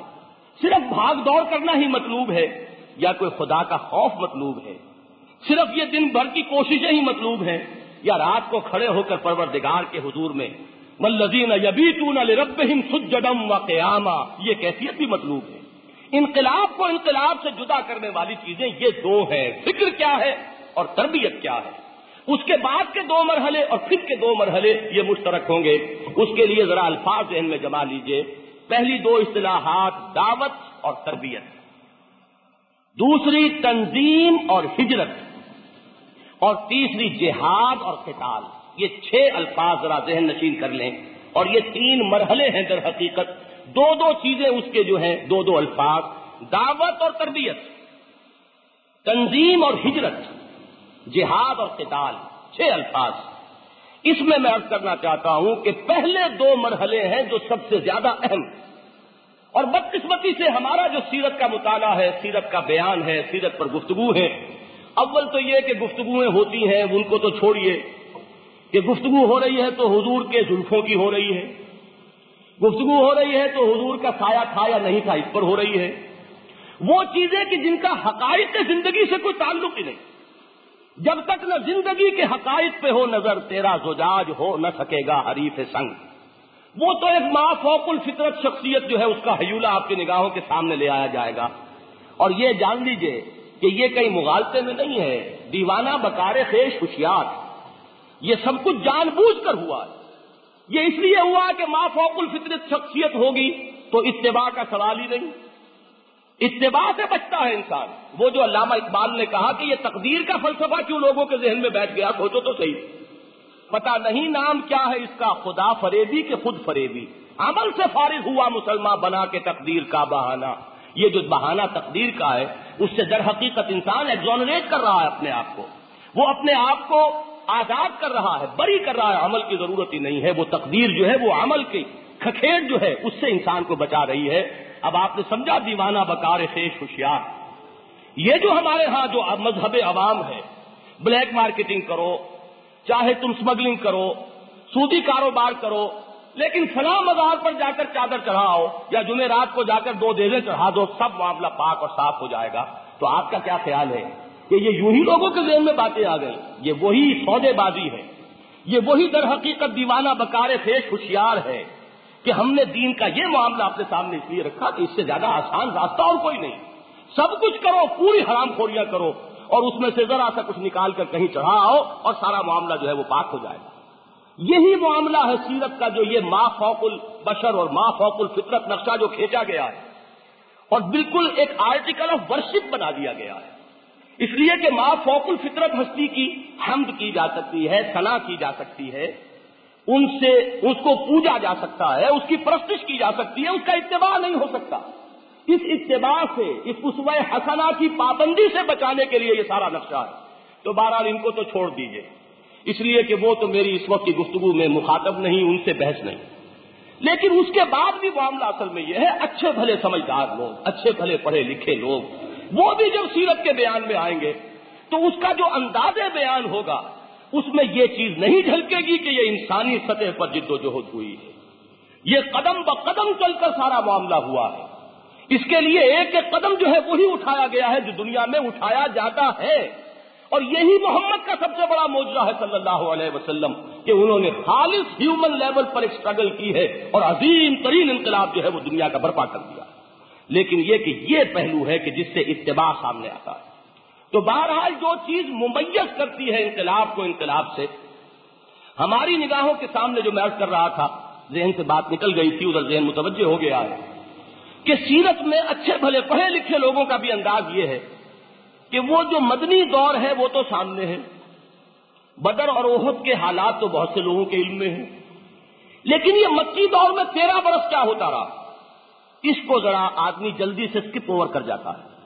اس کی ایک وجہ ہے، میں نے غور کیا اور میں نے لکھا بھی ہے اپنے ایک مضمون میں، کہ واقعہ یہ ہے کہ چونکہ یہ پورا انقلاب جو ہے کل 22 برس میں مکمل ہوا، لہذا وہ جو انقلابی پروسیس کے جو دوسرے مراحل ہوتے ہیں، تصادم، کشمکش، جہاد اور قتال، یہ اتنے نمایاں ہیں اور اس میں ایونٹس کا جو ٹیمپو ہے وہ اتنا تیز ہے کہ نگاہیں انہی میں الجھ کر رہ جاتی ہیں۔ اور اس کی میں نے مثال دی ہے کہ جیسے کوئی پہاڑی جو ندی ہوتی ہے، کوئی پہاڑی دریا ہو، اس میں آپ کو معلوم ہے کہ اس قدر جوش ہے اور اس پہ جھاگ اٹھ رہا ہے اور پتھر لڑکتے چلے آ رہے ہیں، وہ جو جوش و خروش ہے نگاہ اسی کو دیکھنے میں لگی رہتی ہے، ادھر ذہن ہی نہیں جاتا کہ اس کی گہرائی کتنی ہوگی، گہرائی کی طرف ذہن نہیں جاتا، اس لیے کہ وہ اس کا جو منظر ہے وہ اتنا پوزس کر لیتا ہے انسان کو، اس طرح مبہوت کر دیتا ہے کہ گہرائی کی طرف جو ہے توجہ نہیں جاتی۔ یہی معاملہ ہوا ہے اس انقلابی عمل کے ضمن میں کہ اس کا جو ٹیمپو ہے اوپر کا، اس نے اس طریقے سے نگاہوں کو اپنے اندر جذب کر لیا ہے کہ گہرائی میں، اور وہ جو ابتدائی مراحل سے ان کی طرف توجہ نہیں ہو رہی، جس کی طرف اکبر الہ آبادی نے بڑی خوبصورتی سے توجہ دلائی ہے کہ خدا کے کام دیکھو بعد کیا ہے اور کیا پہلے، نظر آتا ہے مجھ کو بدر سے غار حرا پہلے۔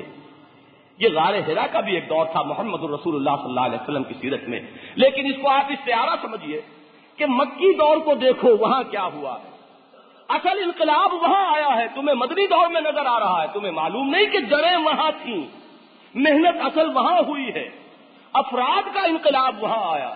یہ کہاں سے آ گئے لوگ جنہوں نے اپنی گردنیں کٹانے کو اپنے لیے موجب سعادت سمجھا، بنا کردند خوش رسم بخا کو خون غلطی دند، خدا رحمت کو نہ دی عاشقان پاک سینت را، یہ آئے کہاں سے، وہ بنیادی پروسیس کون سا ہے؟ تو میں یہ چاہتا ہوں کہ سب سے پہلے تو یہ دو بنیادی چیزیں ہیں جو اہم ترین ہیں، جن سے نگاہیں جو ہیں عام طور پر ہٹ جاتی ہیں، اس پر نگاہوں کو مرتکز کیجئے۔ وہ بنیادی چیزیں ہیں دعوت اور تربیت، اور ان دونوں کے ضمن میں بڑی میں عملی باتیں آپ کے سامنے کر رہا ہوں۔ اگر کوئی ارادہ کچھ کام کرنے کا ہے تو توجہ سے سنیے۔ ان دونوں کا مرکز و محور، ان دونوں کا نیوکلیس، ان دونوں کا مدار قرآن مجید۔ دعوت ہے تو قرآن کے ذریعے سے، اور تربیت اور تزکیہ ہے تو قرآن کے ذریعے سے۔ پہلی بات تو شاید آپ بڑی آسانی سے قبول کر لیں، لیکن دوسری بات جو ہے اسے تھوڑا سا سمجھانا پڑے گا۔ دعوت کے بارے میں آپ سیرت مطہرہ جب پڑھیں گے آپ کو یہ نظر آئے گا کہ حضور نے کبھی بھی کوئی طویل تقریر نہیں کی، حضور نے کبھی اپنا فلسفہ جو ہے نہیں بگاڑا، کہیں کوئی اپنے نظریات پیش نہیں کیے۔ جہاں گئے ہیں میرے پاس ایک کلام ہے وہ میں پیش کرنا چاہتا ہوں، فلاں وادی میں کوئی قافلہ اترا ہوا وہاں گئے ہیں اور قرآن مجید پڑھ کر سنایا ہے۔ گویا کہ حضور کی دعوت وہ تبلیغ ہو، اس کا موضوع کیا ہے؟ قرآن۔ یا ایھا الرسول بلغ ما انزل الیک من ربک، تبلیغ کا موضوع کیا ہے؟ قرآن۔ تذکیر ہے، نصیحت، اس کے لیے بنیاد کیا ہے؟ فذکر بالقرآن من یخاف وعید، تذکیر کیجئے تو قرآن مجید کے ذریعے سے کیجئے۔ دو بڑی بنیادی اصطلاحات ہیں، تبشیر اور انذار۔ تبشیر ہے تو قرآن سے، انذار ہے تو قرآن سے۔ اوحی الی ھذا القرآن لانذرکم بہ ومن بلغ، یہ بہی کو انڈر لائن کیجئے، یہ قرآن مجھ پر وحی کیا گیا تاکہ میں اس کے ذریعے سے تمہیں خبردار کر دوں اور ان سب کو خبردار کر دوں کہ جن تک یہ قرآن پہنچ جائے۔ تبشیر اگر ہے تو اس قرآن مجید سے، ان ھذا القرآن یہدی للتی ہی اقوم وَيُبَشِّرُ الْمُؤْمِنِينَ الَّذِينَ يَعْمَلُونَ الصَّالِحَاتِ أَنَّ لَهُمْ أَجْرًا كَبِيرًا، یہ قرآن ہے جو سیدھا راستہ دکھا رہا ہے، اور یہی ہے جو بشارت دیتا ہے اہل ایمان کو اب آپ سمجھیے، انذار ہے تو قرآن سے، تبشیر ہے تو قرآن سے، تذکیر ہے تو قرآن سے، دعوت ہے تو قرآن کی، تبلیغ ہو رہی ہے تو قرآن کی۔ اب دعوت کے لیے یہی بنیادی اصطلاحات ہیں، اور ان سب کا مبنا، ان سب کی اساس، ان سب کا مرکز، ان سب کا محور قرآن مجید۔ یہ ہے وہ دعوت کی بنیاد۔ ہمارے ہاں کیا ہے، اس دعوت کو ہم نے نہ معلوم کچھ دوسرے نظریات کے ساتھ ملا کر، کچھ اپنے لٹریچر، کچھ اپنی کتابیں، دعوتیں اٹھتی ہیں تو وہ کسی فرد کا اپنا دیا ہوا نظریہ، اس کے اپنا فکر ہے، اس کا لٹریچر ہے کہ جس کے اوپر دعوت کا آغاز ہو رہا ہے۔ ظاہر بات ہے، ٹھیک ہے، قرآن مجید کو پیش کرنے کی چاہے کوشش کی گئی ہو، لیکن جب کوئی شخص اگر اپنی تفسیر لکھے گا، وہ قرآن کے درجے میں نہیں ہے، تصنیف کرے گا تو وہ کہیں معصوم نہیں ہے کہ کوئی غلط بات اس میں نہیں آ جائے گی۔ کوئی لٹریچر کسی شخص کا وہ قرآن مجید کا بدل نہیں بن سکتا۔ وہی دعوت حق ہوگی کہ جس کی بنیاد، جس کا مرکز و محور قرآن مجید کے اوپر ہو براہ راست، جس کا اصل لٹریچر قرآن مجید ہو، قرآن ہی کے پڑھنے اور پڑھانے کے اوپر پورا ایمفیسس ہو، قرآن ہی کے سمجھنے پر پورا زور دیا جائے، قرآن کو سیکھنے کے لیے عربی زبان کی طرف متوجہ کیا جائے۔ جو دعوت شارٹ سرکٹنگ کرے گی، جو اس سے ہٹ کر کوئی اور شارٹ کٹ نکالنے کی کوشش کرے گی، وہ کہیں نہ کہیں اس میں کجی آ کر رہے گی، اس لیے کہ معصومیت کا معاملہ ختم ہو چکا ہے۔ کوئی مصنف معصوم نہیں، کوئی مؤلف معصوم نہیں، کوئی مفکر معصوم نہیں، کوئی داعی معصوم نہیں۔ ہمارے نزدیک تو معصومیت ختم ہو گئی محمد الرسول اللہ صلی اللہ علیہ وسلم پر۔ ہمارے نزدیک تو ابو بکر معصوم نہیں، عمر معصوم نہیں۔ یہ ٹھیک ہے، اہل تشیع کا معاملہ علیحدہ رکھیے، وہ کوئی 12 امام یا کچھ ان کی اور شاخیں بھی ہیں جو حاضر امام کا مسئلہ بھی چل رہا ہو، ہمیں ان سے بحث نہیں ہے۔ ہمارے ہاں تو وہ معصومیت ختم ہو چکی محمد الرسول اللہ صلی اللہ علیہ وسلم پر، اب کوئی معصوم نہیں۔ لہذا قرآن مجید دعوت کی بنیاد ہو، اسی کو اصل لٹریچر بنایا جائے، اسی پر پورا زور دیا جائے۔ جو دعوت اس سے ہٹ کر کوئی راستہ اختیار کرے گی، اس میں کہیں نہ کہیں کوئی کجی آ کر رہے گی، اس لیے کہ کجی سے اگر کوئی کتاب محفوظ ہے تو وہ صرف اور صرف قرآن مجید۔ پہلی بات تو یہ تھی کہ جس کو میں ایمفیسائز کرنا چاہتا تھا، ہمارے ہاں دعوتیں اٹھی ہیں اور میں نیتوں پر حملہ نہیں کر رہا، اور جو بھی کچھ خیر ان سے وجود میں آیا ہے، جو بھی بھلائی پھیلی ہے، اس کو تسلیم کرنا چاہیے۔ وہ ہمارا ایک مشترک اثاثہ ہے، نسل بعد نسل کام ہو رہے ہیں، لیکن یہ ہے کہ ایک نتیجے تک میں چاہتا ہوں کہ آج کی گفتگو میں پوری طرح سمجھ لیں کہ ہمارے لیے اسوہ محمدی یہ ہے صلی اللہ علیہ وسلم کہ دعوت کی اساس اور بنیاد، اس کا مبنا، اس کا مرکز، اس کا محور صرف اور صرف قرآن مجید ہوگا تو وہ دعوت ہوگی صحیح بنیاد پر، ورنہ اس دعوت کے اندر کہیں نہ کہیں عدم توازن 19-20 کا بھی ہو جائے گا تو آپ جان دیجئے کہ خشت اول چولہد میں مار کجتا سریا میرا دیوار کج۔ اس سے کون بچ سکتا ہے؟ کسی نے تقویٰ کی انفرادیت کو زیادہ ایمفیسائز کیا تھا، ایک اور صاحب اٹھے، انہوں نے اجتماعی تقویٰ پر زیادہ زور دیا، لیکن ادھر اتنا اس کو جھکایا ہے کہ وہ انفرادی تقویٰ جو ہے اس کا پلڑا جو ہے وہ ہلکا ہو کر رہ گیا۔ یہ عدم توازن انسانوں کے معاملات میں ہو کر رہے گا۔ کوئی دعوت جو علی منہاج النبوہ اٹھنا چاہتی ہو، جو وہ کام کرنا چاہتی ہو کہ جو محمد الرسول اللہ صلی اللہ علیہ وسلم نے کیا، اور امام مالک رحمہ اللہ کا وہ قول اپنے سامنے رکھنا چاہتی ہو کہ لا یصلح آخر هذه الامہ الا بما صلح به اولها، اس امت کے آخری حصے کی اصلاح نہیں ہو سکے گی مگر اسی طریقے پر جس طریقے پر کہ اس کے پہلے حصے کی اصلاح ہوئی ہے۔ اگر یہ مسلم بات ہے تو جان لیجئے کہ پھر دعوت کے لیے اساس، دعوت کے لیے بنیاد، دعوت کا مبنا، دعوت کا مرکز و محور یہ قرآن مجید کو بنانا پڑے گا۔ اگر اس سے ہٹ کر چلیں گے تو یہ اسوہ محمدی سے انحراف ہو جائے۔ دوسری بات ذرا تھوڑی سی تفصیل طلب ہے، تزکیہ نفس، تربیت، اس کا بھی ہم نے نہ معلوم کہاں کہاں سے نکالا ہے۔ غور کیجئے، واقعہ یہ ہے کہ قرآن مجید میں جو 4 الفاظ جو کل میں کچھ بیان کر رہا تھا ایک مسجد میں، یتلو علیہم آیاتہ نقطہ آغاز، اور اس کے فوراً بعد ویزکیہم، اور اس میں ایک نقطہ ہے اہل علم کے لیے کہ یہ الفاظ قرآن میں 4 جگہ آئے۔ سب سے پہلے حضرت ابراہیم، حضرت اسماعیل علیہ السلام کی دعا میں الفاظ آئے، وہاں ذرا ترتیب بدلی ہوئی تھی، یتلو علیہم آیاتہ وَيُعَلِّمُهُمُ الْكِتَابَ وَالْحِكْمَةَ وَيُزَكِّيهِمْ، تزکیہ آخر میں تھا۔ لیکن 3 مرتبہ جب اللہ تعالیٰ کی طرف سے وہ الفاظ آئے، جہاں سورہ بقرہ ہی میں 3 رکوعوں کے بعد آ گئے 18ویں رکوع کے آخر میں کما ارسلنا فیکم رسولا منکم یتلو علیکم آیاتنا ویزکیکم ویعلمکم الکتاب والحکمہ. اب یہاں ترتیب بدل گئی. اگر ایسا ہوتا کہ بقیہ 2 جگہوں پر جو یہ آیات آئی ہے تو وہاں پھر کہیں ایک جگہ وہ ترتیب ہو جاتی تو ہم سمجھتے کہ وہ بھی بالکل کوئی فرق واقع نہیں ہوتا. یہ ترتیب بھی اسی طرح ہے, یہ ترتیب بھی اسی طرح ہے. لیکن نہیں, اللہ کی طرف سے 3 مرتبہ آ رہی ہے, تینوں جگہ پر ایک ترتیب ہے, یتلو علیہم آیاتہ ویزکیہم ویعلمہم الکتاب والحکمہ. یہاں ترتیب جو ہے یہاں امپروو کیا گیا ہے کہ ان 4 چیزوں کا باہمی ربط کیا ہے.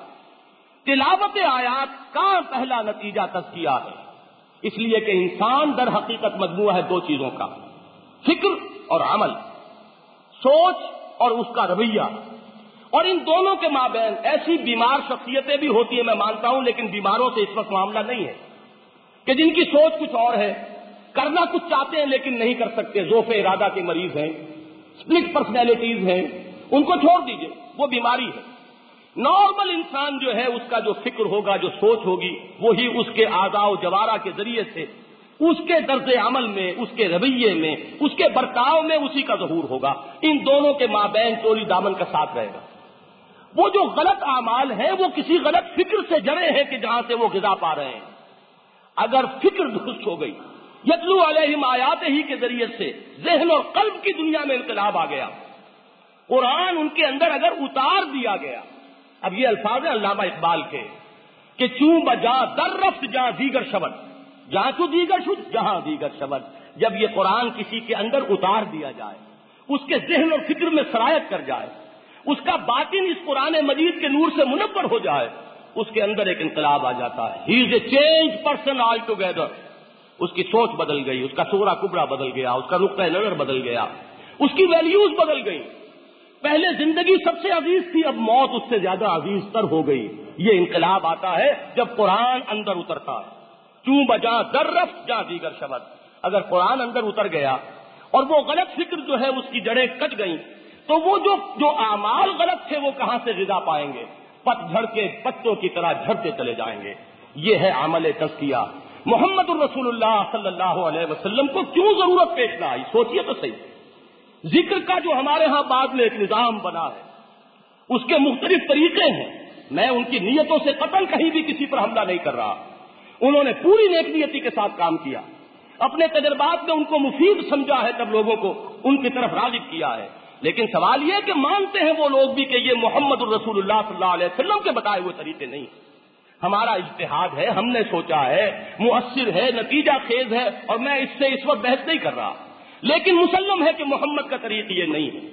شیخ احمد سرہندی رحمۃ اللہ آئے تھے, جنہوں نے جو وہ مجدد الفسانی کے نام سے جو معروف ہے, طریق محمدی اور سلوک محمدی کو جنہوں نے پھر دوبارہ زندہ کرنے کی کوشش کی. اس میں سوچئے کہ ذکر کیا تھا, بنیادی کانسیپٹ کیا ہے؟ اصل ذکر قرآن ہے. انا نحن نزلنا الذکر وانا لہ لحافظون. یہ الذکر ہے, یہ اس کا نام ہے, الف لام اس پر لگائیے, یہ قرآن بن گیا الذکر. الذکر قرآن ہے, اور ایک مقام پر نہیں کئی جگہ پر آیا. یہ قرآن مجید ہے, اس کے ذریعے سے تذکیر ہوگی, اس کے ذریعے سے اندر کی صفائی ہوگی. ذرا غور تو کیجئے اس آیہ مبارکہ پر.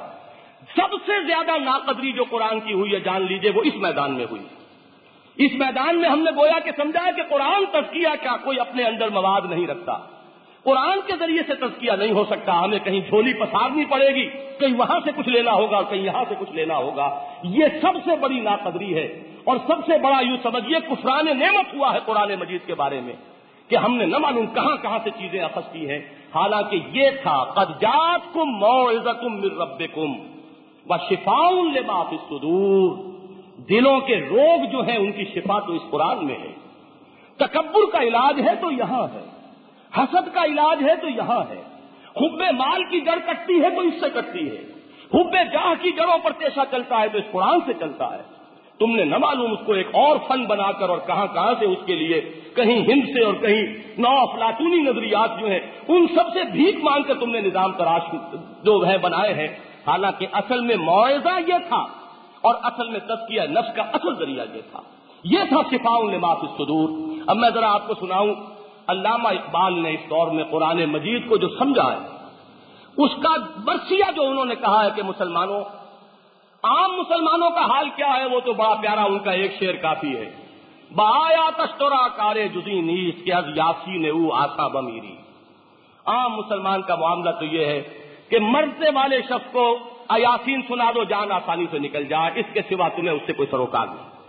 یا بیٹی کو گھر سے رخصت کرنا ہو تو قرآن کا سایہ اوپر کر دو، وہ جہیز میں دینے کے کام آتا ہے، 300 400 500 کے نسخے چھپتے ہیں اس لیے کہ معلوم ہو کسی بڑے گھر کی بیٹی آئی ہے، بڑا قرآن لے کر آئی ہے، وہ سب اس لیے ہے کہ جہیز میں دیا جائے، پڑھنا ورنہ اس میں پیش نظر ہی نہیں۔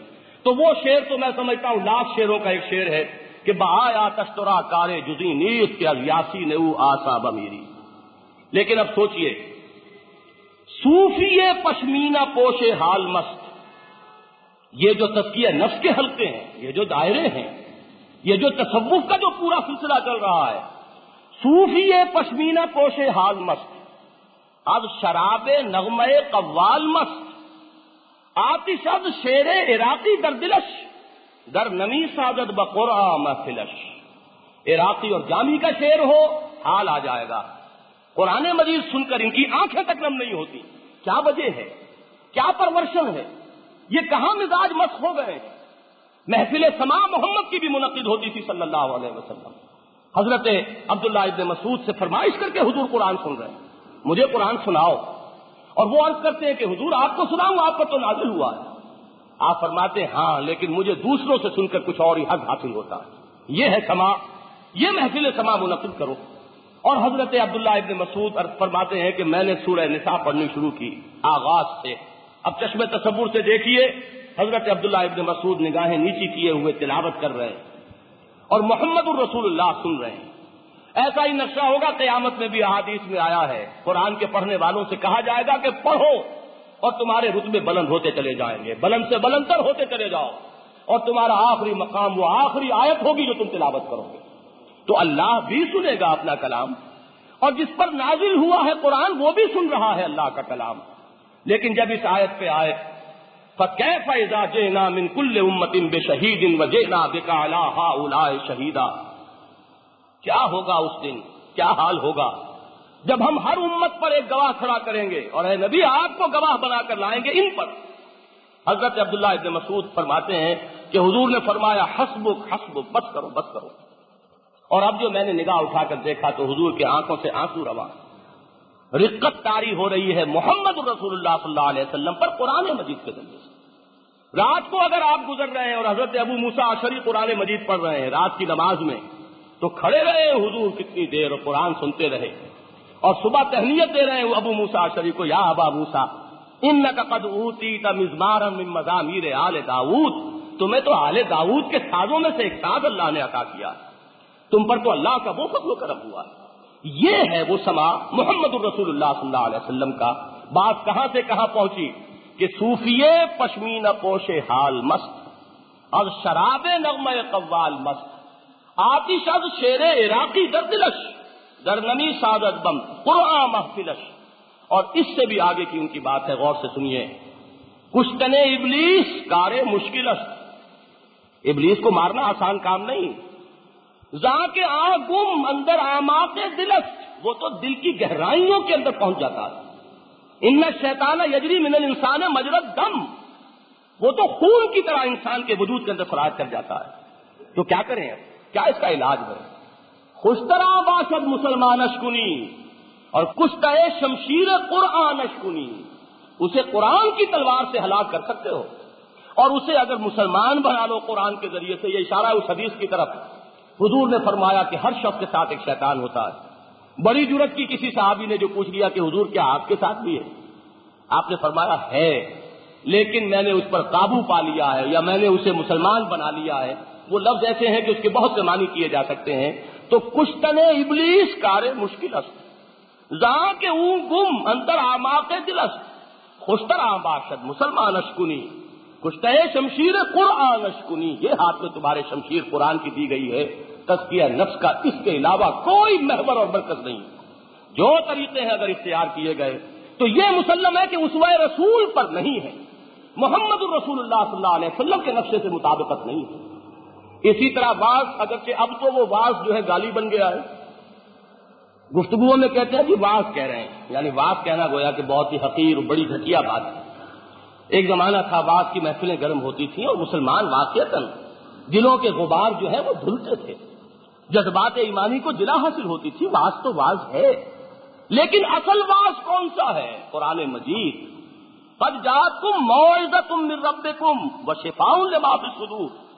لیکن یہاں بھی معاملہ کیا ہے؟ واعظ دستاں زنو افسانہ بند، مانیے او پس تو حرف او بلند، از خطیب و دیلمی گفتارے او، از خطیب و دیلمی گفتارے او، با ضعیف و شاذ و مرسل کارے او۔ معاملہ کیا ہے؟ اس قرآن سے واز نہیں ہوگا۔ کسی زمانے میں جب ہم واز سنا کرتے تھے وہ مثنوی مولوی معنوی سے واز ہوتا تھا، وہ تو اس کو ایک خاص طرز میں سنا پڑھ کر اس کے ذریعے سے واز، قرآن مجید سے واز نہیں، ہم نے بھی نہیں دیکھا، اس دور میں بھی نہیں دیکھا، اس کو تو مسلمان بہت پہلے ترک کر چکا۔ یہی تو ہے وہ مہجوری قرآن کہ خار از مہجوری قرآن شدی، شکوہ سنجے گردش دورہ شدی، اے تو شبنم برزمی افتندئی، در بغل داری کتاب زندگی۔ اب بھی ہوش میں آؤ، دعوت اور تربیت ان دونوں کا مرکز و محور اگر قرآن کو نہیں بناؤ گے، وہ دعوت جو ہے وہ اسوہ محمدی علیہ صاحب الصلاۃ والسلام پر نہیں ہوگی۔ وہ کسے باشد کچھ بھی ہو، میں اس کی افادیت کا منکر نہیں۔ افادیت تو قرآن مجید نے کہا شراب میں بھی ہے، کچھ نہ کچھ پہلو تو ہے فائدے کا۔ فیہما اسم کبیر ومنافع للناس، لیکن یہ کہ ان کا جو اسمہما اکبر من نفعہما، تو افادیت جو ہے وہ اپنی جگہ پر ہے۔ لیکن یہ کہ اگر دیکھنا یہ ہے کہ لقد کان لکم فی رسول اللہ اسوۃ حسنہ، تو جان لیجئے کہ پھر دعوت کا مرکز و محور اور اس کا مبنا اور مدار یہ بھی قرآن، اور تربیت اور تزکیے کا مرکز و محور اور مبنا اور اساس یہ بھی قرآن۔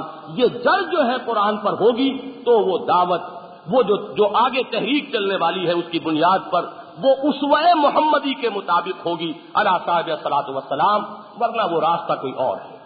کہنا آسان ہے، علامہ اقبال نے بھی کہا اور آپ بھی بہت گنگناتے ہوں گے کہ اگر مسلمان محمد تک نہیں پہنچتا صلی اللہ علیہ وسلم، اگر بول رسیدی تمام بول حدیث بمصطفیٰ برسا فیشرا کے دی ہماؤس۔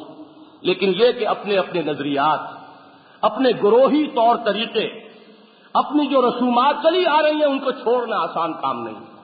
وہ بیڑیاں جو پڑی ہوئی ہیں ان سے ہٹنا ادھر ادھر مشکل ہے۔ جو جماعتی اور گروہی تعصبات کی پٹیاں آنکھوں پر بن جاتی ہیں وہ بڑے بڑوں کو اور اچھے اچھوں کو غور و فکر سے بالکل محروم کر دیتی ہیں۔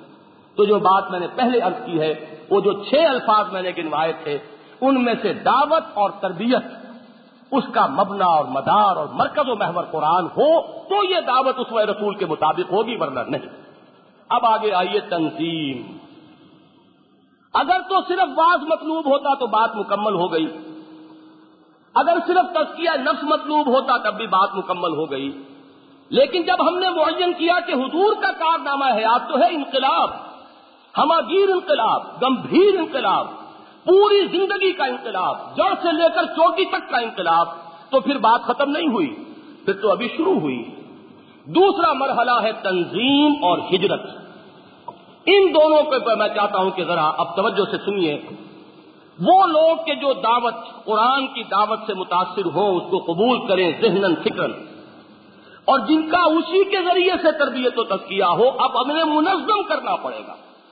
اگر وہ منظم نہیں ہے تو ایک تبلیغی کام تو ہو گیا، اصلاحی کام ہو گیا، تزکیہ نفس کا کام ہو گیا، تعلیمی کام ہو گیا، قدم آگے نہیں بڑھے گا۔ اب تیسرا لازمی قدم جو ہے وہ تنظیم، اور تنظیم کے لیے یہ جان لیجئے حضور کی حیات طیبہ میں تو حضور کی ذات جو ہے اس تنظیم کی اساس ہے۔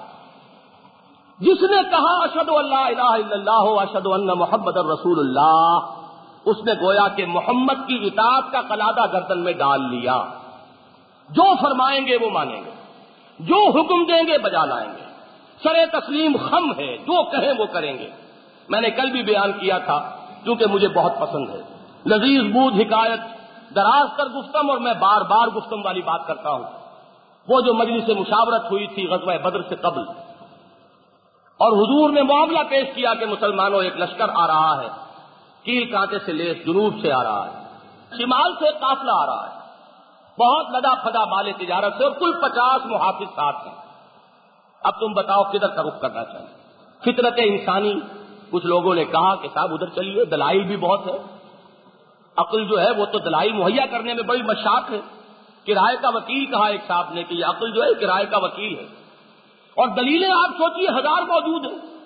وہ آسان بھی ہے، اس پر ہم فتح پالیں گے، ساز و سامان بھی ہوگا، اسلحہ بھی مل جائے گا.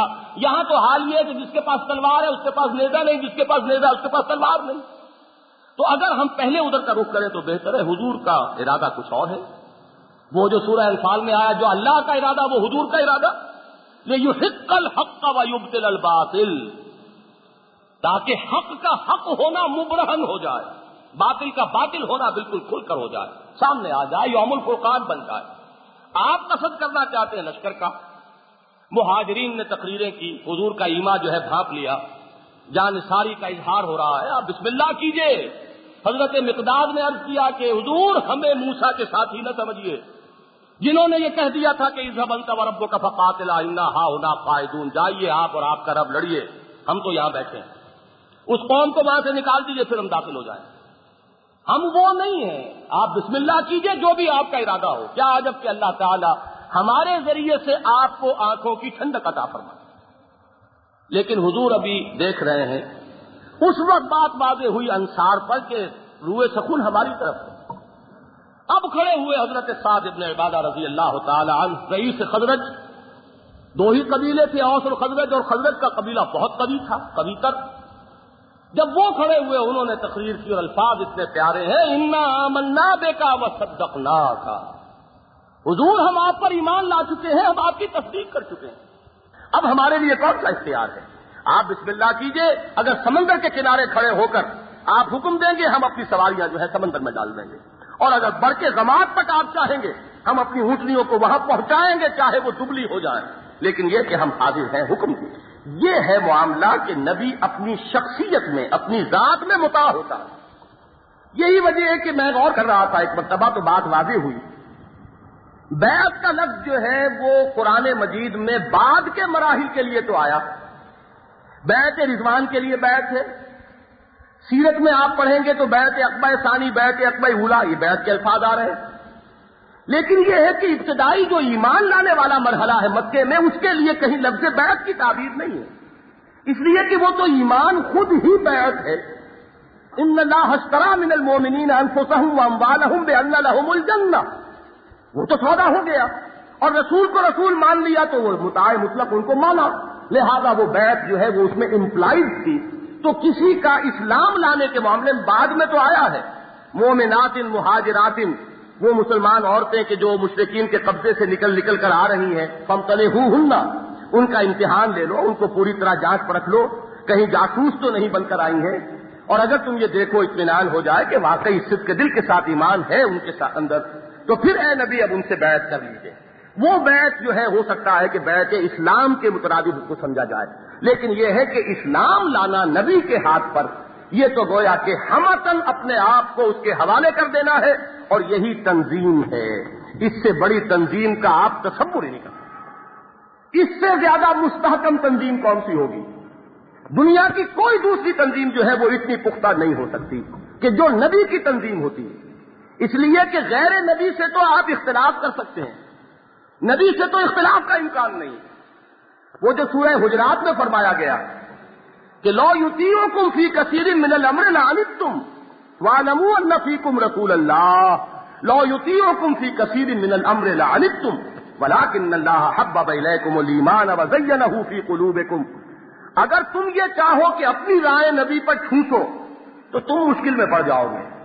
غزوہ احد کے موقع پر تمہاری دلجوئی کے لیے حضور صلی اللہ علیہ وسلم نے تمہاری مرضی کے مطابق جو ہے فیصلہ کر لیا. آپ کا منشا تھا کہ مدینے میں محفوظ ہو کر جیسے کہ غزوہ خندق کے موقع پر ہوا ہے اسی طرح مقابلہ کیا جائے، لیکن مسلمان تھے، جوش تھا. ان پرجوش لوگوں کے جذبات کی قدر کرتے ہوئے حضور نے فیصلہ کیا تو نتیجہ دیکھ لیا. لو یطیعکم فی کثیر من الامر لعنتم ولکن اللہ حبب الیکم الایمان. اس کا لازمی تقاضا یہ ہے کہ سمعنا واطعنا، سمعت فاسمعوا واطیعوا خیرا لانفسکم. یہ ہے معاملہ. تنظیم کے لیے جڑ، بنیاد، اساس نبوت کی تنظیم سے بڑی تنظیم کوئی ہے. البتہ چونکہ ہمیں بھی تو اسوہ دینا ہے، ہمارے لیے بھی تو نمونہ جو ہے وہ محمد الرسول اللہ صلی اللہ علیہ وسلم کی حیات طیبہ میں ہے۔ جیسے کہ ہم پر حجت قائم ہوئی کہ حضور نے مشکلیں برداشت کی، تکلیفیں سہیں، سب کچھ ہوا تاکہ ہم پر، مجھ پر اور آپ پر حجت قائم ہو، ایسے ہی اسوہ حسنہ ہمارے سامنے بشکل بیعت آ گیا۔ یہ ہے طریق تنظیم اسوہ محمدی کے مطابق صلی اللہ علیہ وسلم۔ وہاں یہ آپ کی انجمن سازیاں، یہ آپ کے فارم پر کرنے، یہ آپ کے بڑے لمبے چوڑے قواعد و ضوابط کے ڈھانچے، پھر وہ آپ دستور بنائیں، 2 سال کے لیے 3 سال کے لیے امیر منتخب کریں، پھر اس امیر کے اوپر ایک اور مسلط کرنے کے لیے مجلس شورا جو ہے وہ بھی اپنے ووٹوں سے چنے، پھر مسئلہ یہ پیدا ہو جائے کہ اگر امیر میں اور مجلس شورا میں کوئی تصادم ہو جائے تو کیا ہوگا، تو اس کے لیے آپ کو لمبے چوڑے فارمولے بنانے پڑیں۔ کوئی اس کا سوال نہیں اس طریقے تنظیم میں کہ جو آپ کو اسوہ محمدی سے ملے گا، وہ طریقہ تنظیم بیعت پر ہے۔ اس کی جڑ اور بنیاد یہ ہے کہ من انصاری الی اللہ، ایک لفظ کے اندر وہ پورا نظام موجود ہے۔ میں اللہ کا یہ کام کرنا چاہتا ہوں، میں اللہ کے دین کی یہ خدمت کرنا چاہتا ہوں، یہ میرے سامنے نقشہ ہے، یہ میرا پروگرام ہے۔ من انصاری الی اللہ، کون ہے جو میرا مددگار بنے اللہ کی طرف، اللہ کے اس راستے میں، جسے میرے اس پروگرام سے اتفاق ہو آ جائے، جسے مجھ پر اعتماد ہو آ جائے۔ اگر اتفاق نہیں تو ٹھیک ہے، میں تمہیں یہ ضرور بتا دوں گا کہ فرض ہے تمہارا اللہ کے دین کے لیے کام کرنا اور اللہ کے دین کے غلبے کی سعی و جہد، اس فرض سے تم مبرہ نہیں ہو جاؤ گے۔ مجھ پر اعتماد نہیں ہے، میرے طریقہ کار پر اتفاق نہیں ہے، تو آپ خود اپنے طور پر کھڑے ہو، جس پر آپ کو اعتماد ہو اس کا ساتھ دیں۔ لیکن یہ ہے کہ اس منظم جد و جہد سے اگر آپ نے اپنے آپ کو بری کر لیا، اور میں آپ سے عرض کر دوں یہ بڑا کٹھن مرحلہ اور بڑی کڑوی گولی ہے۔ جس طرح وہ قوم لدہ تھی، آسان بات نہیں ہے کسی کی بات ماننا، میں اس سے کم ہوں جو اس کی بات مان لوں۔ یہ جو انا سے ٹکراتی ہے، یہ جو شخصیتوں کا ٹکراؤ ہوتا ہے، ہماری بات کیوں نہ چلے؟ وہاں بھی یہی بات تھی، حل لنا من الامر من شیء، ہمارے پاس بھی کوئی اختیار ہے کہ نہیں، ہماری بھی بات چل سکتی ہے کہ نہیں۔ عبداللہ ابن ابی چھوڑ کر چلا گیا تھا اپنے 300 ساتھیوں کو لے کر، حل لنا من الامر من شیء، یہ کیا ہے جو چاہا فیصلہ کر دیا، آربیٹری ڈیسیژنز ہو رہے ہیں، ہم سے پوچھا نہیں جا رہا۔ یہ سارے انسانی معاملات جو ہوتے ہیں دنیا میں ہمیشہ وہ وہاں بھی ہوئے ہیں، لیکن معاملہ کیا ہے کہ یہ آسان نہیں ہے۔ میں عرض کر دوں ایک بات، بڑی نکتے کی بات، حضرت ابوبکر صدیق رضی اللہ تعالی عنہ کا سب سے بڑا ایثار میرے نزدیک یہ کہ 40,000 درہم تھے، اور جب ہجرت کے لیے گئے ہو تو سارا اثاثہ ختم ہو چکا تھا، بہت بڑا ایثار یہ کہ 6 صحابہ اور صحابیات وہ ہیں جنہیں اپنے پیسے سے خرید کر، جو طبقہ غلاموں اور قریدوں میں سے تھے، انہیں آزاد کیا ہے۔ اتنا بڑا احسان ہے امت محمد کی گردن پر کہ کبھی اتر ہی نہیں سکتا۔ وہ 6 عشرہ مبشرہ کو لانے والے بھی وہی ابوبکر صدیق، لیکن میرے نزدیک سب سے بڑا ایثار ابوبکر صدیق کا اپنی شخصیت کا ایثار ہے، اپنی انا کی جو نفی کی ہے محمد الرسول اللہ صلی اللہ علیہ وسلم کے سامنے۔ حالانکہ دنیاوی اعتبار سے، غور کیجیے گا، دنیاوی اعتبار سے کہہ رہا ہوں، پھر تیسری مرتبہ دنیاوی اعتبار سے حضرت ابوبکر کا مقام اونچا تھا محمد سے صلی اللہ علیہ وسلم۔ حضور کے پاس قریش کا کوئی منصب نہیں تھا، اور ان کے پاس منصب دیت کے فیصلے کا، جو قبائلی زندگی میں سب سے زیادہ نازک مسئلہ ہوتا ہے کہ مقتول کا خون بہا کتنا ہوگا، اس قبیلے کے ایک فرد کی کیا قیمت پڑتی ہے اور اس قبیلے کے ایک فرد کی کیا قیمت پڑتی ہے، قبائلی زندگی میں اس سے زیادہ سینسٹیو ایشو اور کوئی نہیں، اور اس کا فیصلہ کرنے والے ابوبکر صدیق تھے رضی اللہ تعالیٰ۔ یہ منصب ابوبکر کے پاس ہے۔ حضور کے پاس اپنا ذاتی سرمایہ اثاثہ کچھ نہیں تھا۔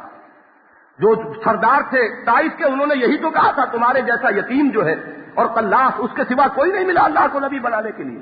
بظاہر احوال دنیاوی معاملات یہ تھے جو انہیں نظر آ رہے تھے، اور ابوبکر صدیق ملک التجار ہیں اس وقت۔ لیکن جس طرح انہوں نے اپنے آپ کو خاک میں ملایا ہے محمد کے سامنے صلی اللہ علیہ وسلم، اپنی شخصیت کی جیسی نفی کی ہے کہ کہیں نظر ہی نہیں آتے سیرت میں ابوبکر، نظر تو وہ آئے جس کی رائے کچھ محمد سے جدا ہو کہیں، لیکن کہیں کسی جگہ ان کی رائے محمد کی رائے سے علیحدہ ہے ہی نہیں صلی اللہ علیہ وسلم ورضی اللہ تعالی عنہ، تو نمایاں کہاں ہوں گے ابوبکر صدیق؟ تو یہ در حقیقت بہت بڑا ایثار ہوتا ہے۔ اور آج کا ہمارا سب سے بڑا پرابلم یہ ہے، انفرادی تقویٰ کی آج بھی کمی نہیں ہے۔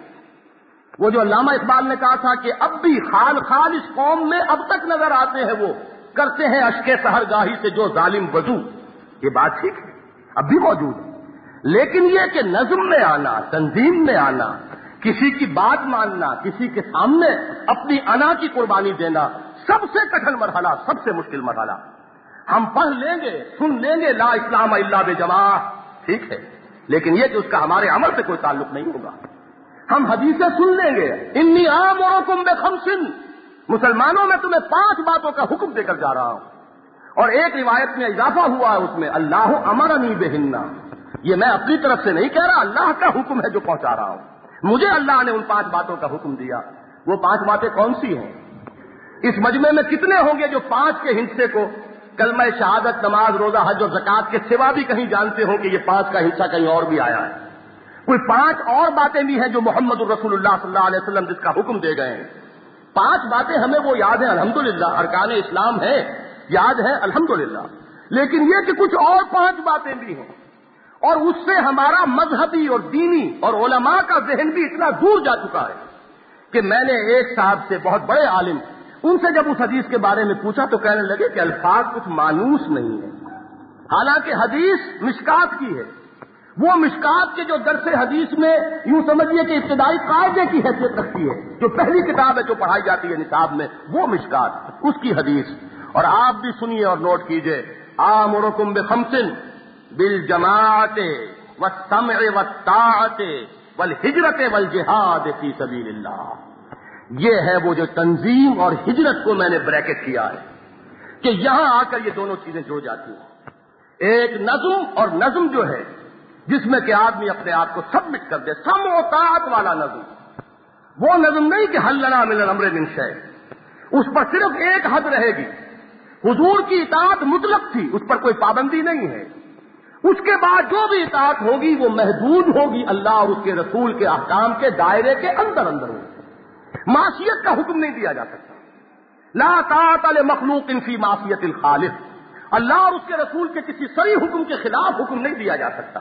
باقی یہ ہے کہ باقی معاملہ مشورے کا ہے، مشورہ دیجیے، لیکن یہ کہ جس کے ہاتھ پر بیعت کی ہے اس کی بات ماننی پڑے گی، اگر اس کا فیصلہ اس مشورے کے بعد بھی وہی ہے تو سبمٹ کرنا ہوگا۔ یہ سموتاعت ہے جو سب سے کٹھن، سب سے کڑوی گولی بنتی ہے۔ کون کسی کی بات سنتا ہے؟ وہ جیسے میں نے کہا تھا وہاں ہر شخص فرعون بیسامہ تھا، اور یہاں ہر شخص سقراط اور بقراط ہے، ہر ایک کا اپنا فلسفہ ہے، ہر ایک کا اپنا نظریہ ہے۔ اس کو کہا، ذرا اندازہ کیجئے کس خوبصورتی سے کہا علامہ اقبال نے، نغمہ کجا و من کجا ساز سخن بہانائی، سوئے قطار می کچم ناقہ بے زمام را۔ یہ جو قافلہ بکھر گیا، اونٹنیوں میں سے ہر ایک نے اپنی راہ علیحدہ پکڑ لی ہے، ہر ایک بے مہار ہو گئی، بے لگام ہو گئی۔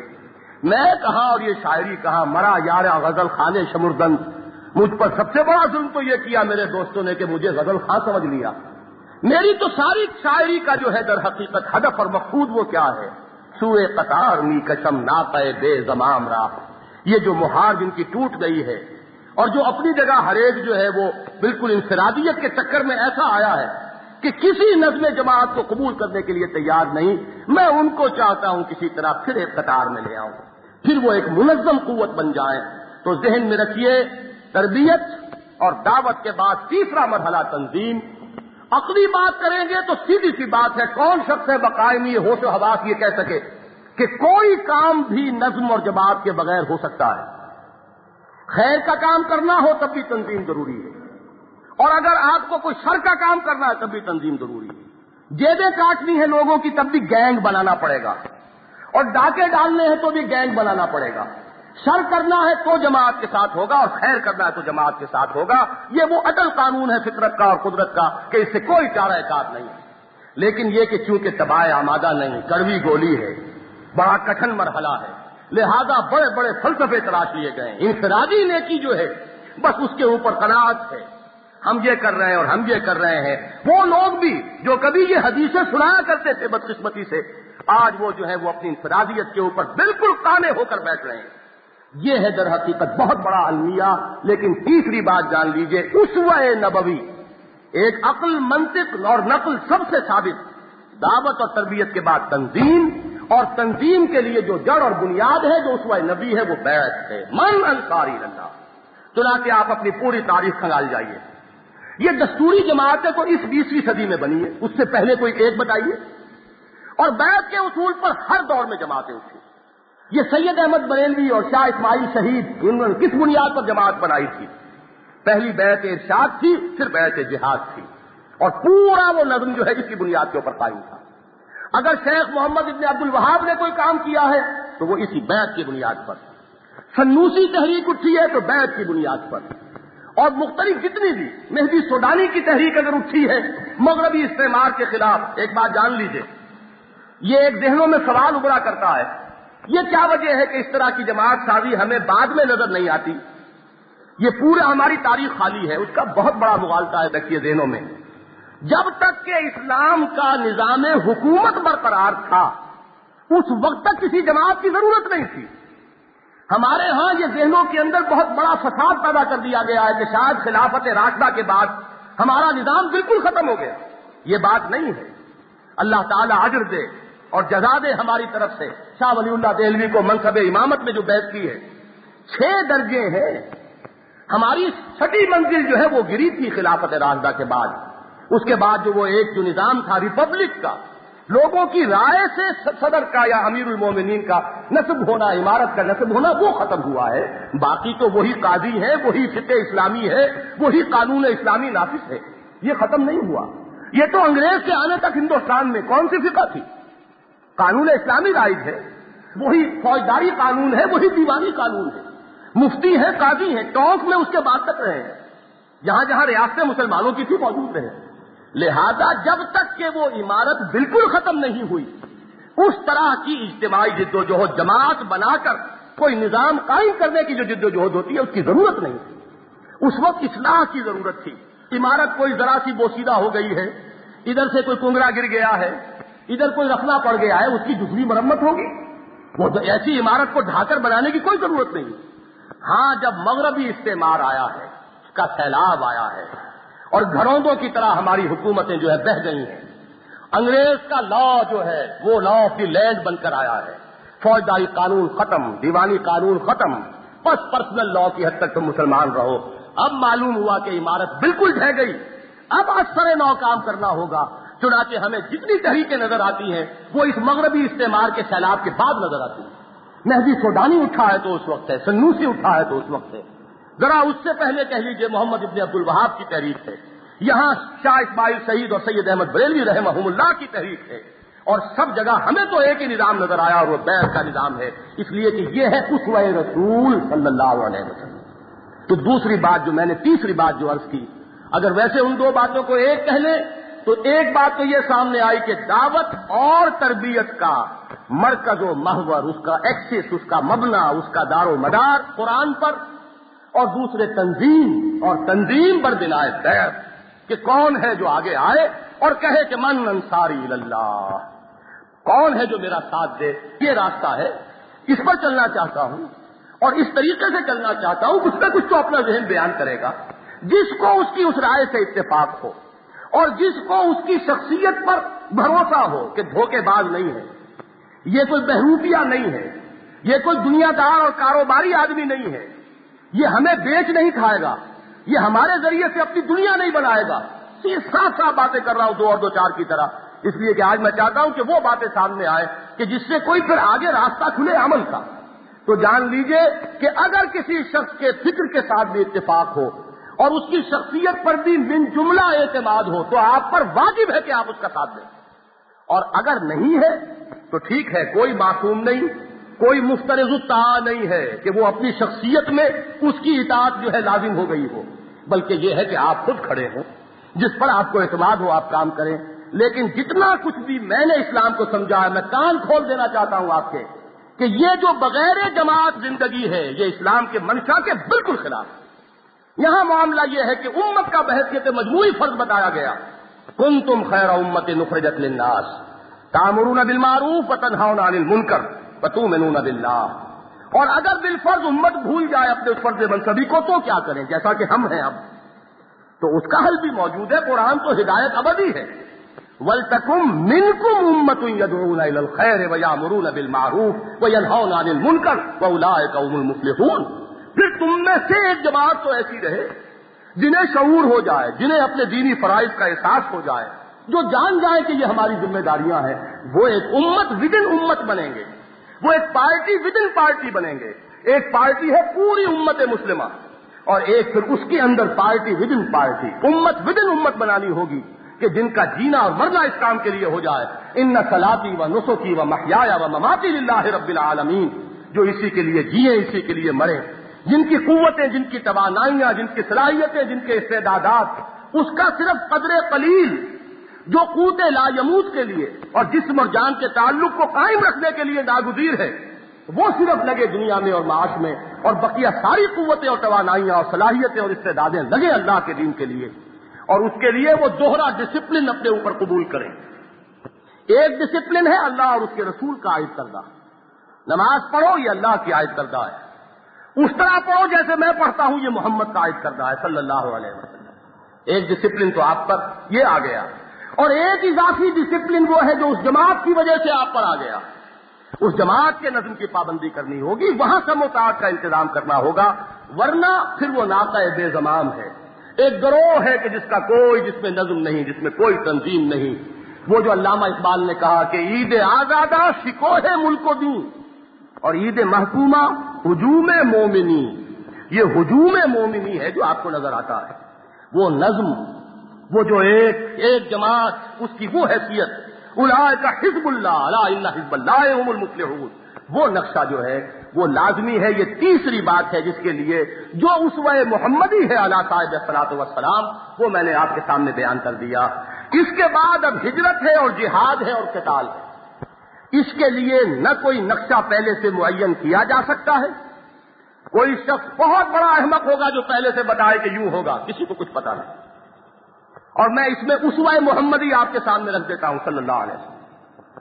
حضور جب مکے سے مایوس ہوئے ہیں، یا یوں کہیے کہ مکے نے جب فیصلہ کر لیا ہے کہ اب مزید ہم ان کو مہلت نہیں دیں گے، قتل کا فیصلہ ہو گیا دارالندوہ میں، تو حضور نے جہاں تک اپنی ذاتی سوچ تھی، اپنا اجتہاد تھا، رخ کیا ہے طائف کی طرف۔ لیکن طائف میں جو ہوا وہ آپ کو معلوم ہے، وہ دعا جو واپسی پر مانگی ہے، جس میں وہ کیفیت پوری جھلک رہی ہے جو طائف میں ہوا ہے، اللہم الیک اشکو ضعف قوتی وقلت حیلتی وہوانی علی الناس الی من تکلونی، اے اللہ مجھے کس کے حوالے کر رہا ہے، الی بعید یجہمونی والی عدو ملکت امری، کیا دشمن کے حوالے کر دیا مجھے جو چاہے کر گزرے۔ اس کے بعد پھر رخ بدلتا ہے، ان لم یکن علی غضبک فلا ابالی، پروردگار اگر تو ناراض نہیں ہے تو مجھے کوئی پرواہ نہیں۔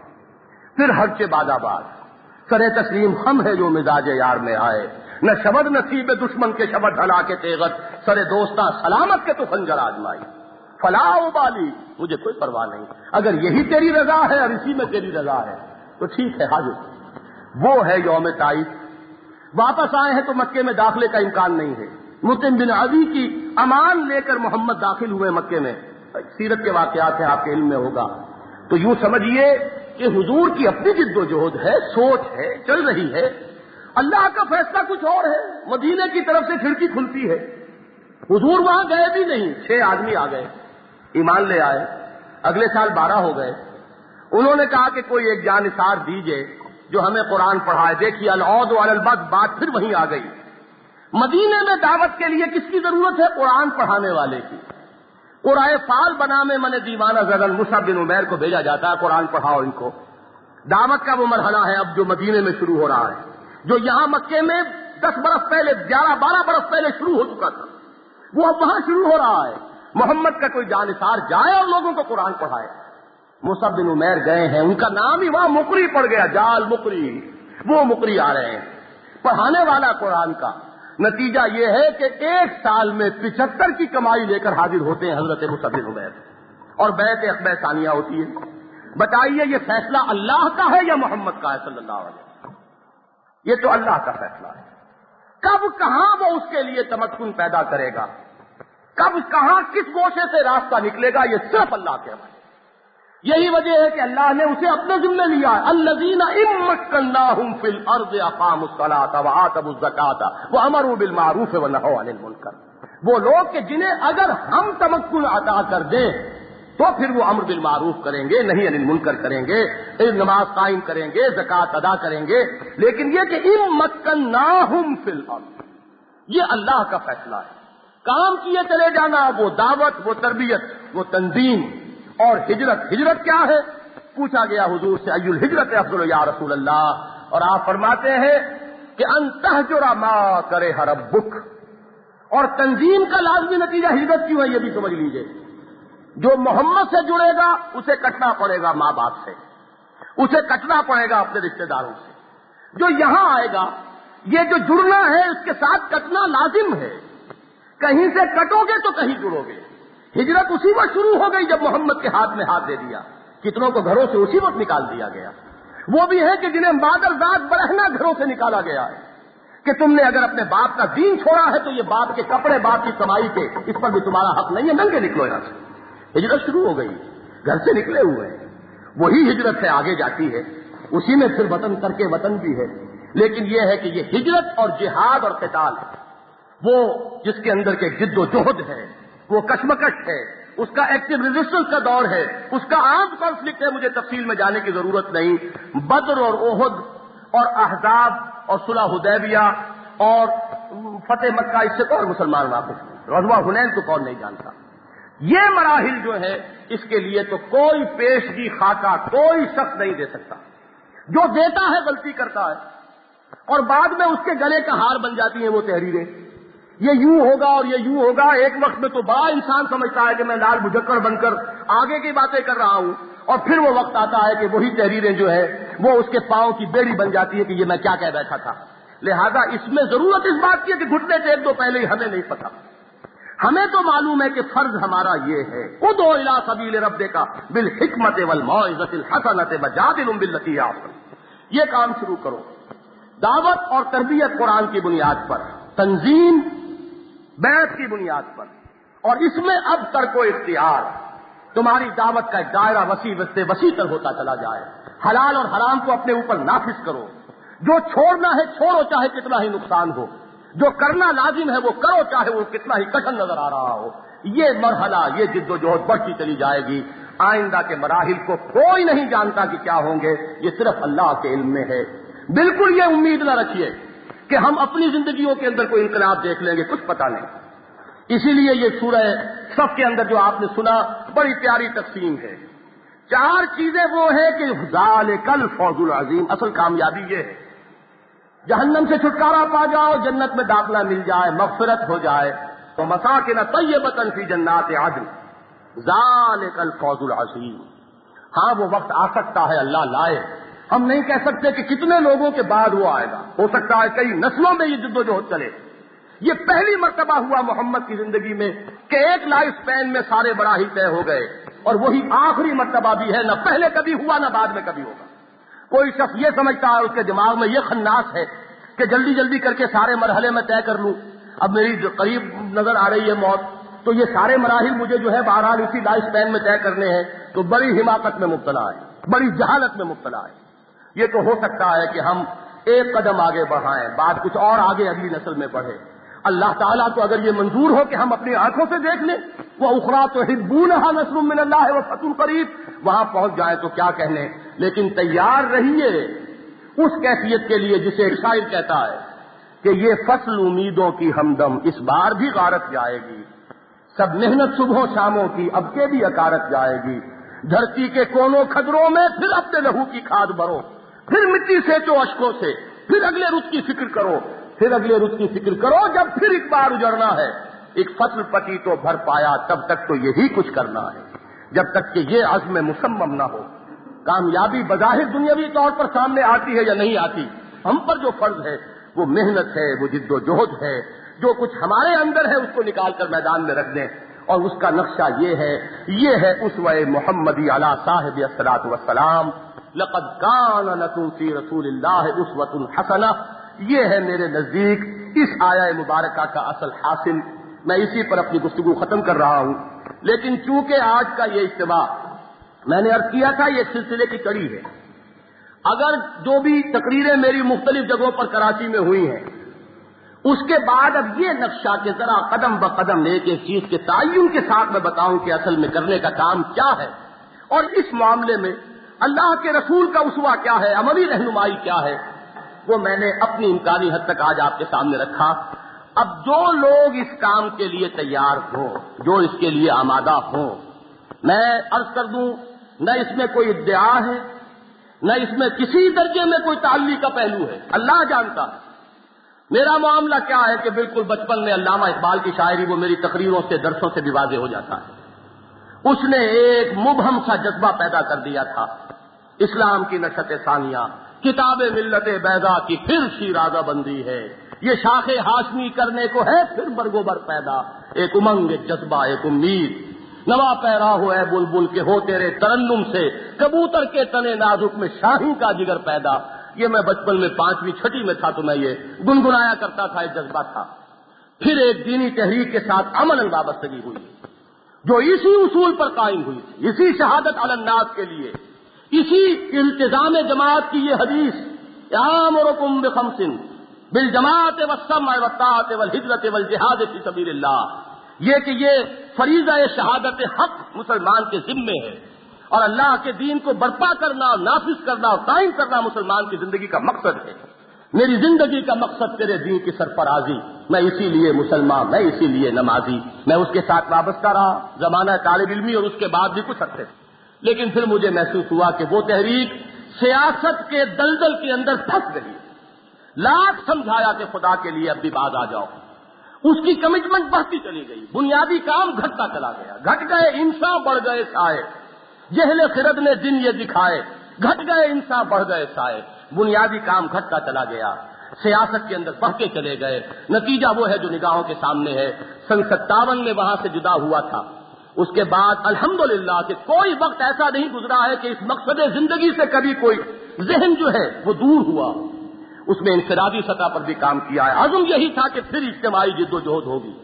لاہور منتقل جو ہوا سن 66 میں تو اس عزم مصمم کے ساتھ ہوا، کتاب اپنی شائع کی تھی اس سابقہ تحریک کے بارے میں تو اس وقت جب کہ فیصلہ کر لیا تھا کہ اب یہ کام کرنا ہے، ورنہ 10 سال وہ بیان لکھا رہا، میرے پاس لکھا ہوا رکھا رہا، میں نے شائع نہیں کیا، اس لیے کہ میرے نزدیک تقریب اسی تقریب کا جواز ہے کہ جس کے اندر تعمیر کا ارادہ مضمر ہو، اگر تعمیر کا ارادہ نہیں ہے تو مجرد تقریب گناہ۔ اس کے بعد یہ کہ وہ انجمن قائم ہوئی، میرے پورے جو ہے 7 سال گزرے ہیں اس کام میں، بلکہ 10 سال کہ اس میں یہی کام، آپ کو معلوم ہے کون ہے جو واقف نہیں، الحمدللہ ثم الحمدللہ ثم الحمدللہ، آج ایک جگہ کہہ بھی رہا تھا کہ اس کا جو نتیجہ ہے اللہ کا جتنا شکر ادا کروں کم ہے کہ اللہ نے میرے نام کو اپنی کتاب کے ساتھ نتھی کر دیا۔ اس ملک میں قرآن، درس قرآن، قرآن کانفرنس، قرآنی تربیت گاہیں، قرآنی یہ سارے معاملات جو ہیں، الحمدللہ 2 سال جو یہاں پر ٹیلی ویژن پر رمضان میں پروگرام دیکھا گیا تو کچھ قرآن کے ساتھ اللہ نے ایک حقیر اور اپنے عاجز بندے کا نام نتھی کر دیا، اس سے بڑی کوئی قدر افزائی میرے نزدیک ممکن نہیں۔ لیکن مجرد درس و تدریس کبھی پیش نظر نہیں رہی تھی، مجرد یہ کہ بس پڑھنا پڑھانا ہے، کوئی صرف علمی تحریک برپا کرنا کبھی پیش نظر نہیں تھا، یہ سب تمہید تھی، یہ دعوت تھی اور تنظیم کا مرحلہ طے تھا کہ آ کر رہے گا، اور آئے گا بھی تو بیعت کی بنیاد پر آئے گا، وہ اس بنیاد پر نہیں آئے گا جس بنیاد پر 20ویں صدی کی تحریکیں چلی ہیں اور جن کا وہ علامہ اقبال نے پھپتی چست کی ہے، لیکن ہے 100% درست۔ الیکشن ممبری کرسی صدارت بنائے خوب آزادی نے پھندے، اٹھا کر پھینک دو باہر گلی میں نئی تہذیب کے انڈے ہیں گندے، اس کی بجائے وہ بیعت من انصاری اللہ، یہ کام شروع کیا جا چکا ہے، چھوٹا سا ایک قافلہ وجود میں آ چکا ہے۔ جو حضرات اس کے ضمن میں مزید کوئی گفتگو چاہیں، وضاحت طلب کرنا چاہیں، کوئی بات سمجھنا چاہیں، افہام و تفہیم چاہیں تو کل کا وقت میں نے اب رکھا ہے۔ جو حضرات بھی اس تمام گفتگو کے نتیجے میں اگر کوئی اپنے اندر ارادہ پاتے ہو کہ کرنا ہے کچھ، وہ مین بزنس واقعی سمجھ گئے ہو کہ ہاں یہ کرنے کا کام ہے اور یہ ہے طریق، تو وہ ذرا تکلیف فرمائے۔ مجھے معلوم ہے کل چھٹی نہیں ہے، لیکن میں یہ کہتا ہوں اگر تو آپ نے اسے زندگی کا مسئلہ سمجھا ہے تو اگر چھینکیں 4 آ جائیں، بخار ہو جائے تو آپ چھٹی 1 لے سکتے ہیں، تو کیا اس کو زندگی کا مسئلہ اگر سمجھا ہے تو اس کے لیے آدھے دن کی چھٹی لینا ممکن نہیں، اور جن کے نزدیک ممکن نہیں ان سے مجھے سروکار بھی نہیں ہے، ان سے اور کیا توقع ہوگی کہ وہ کوئی آگے چل کر کوئی کام کریں گے۔ لیکن اگر کوئی واقعتاً کوئی ارادہ ہے مزید گفتگو وہاں ہوگی۔ اقول قولی ھذا واستغفر اللہ لی ولکم ولسائر المسلمین والمسلمات۔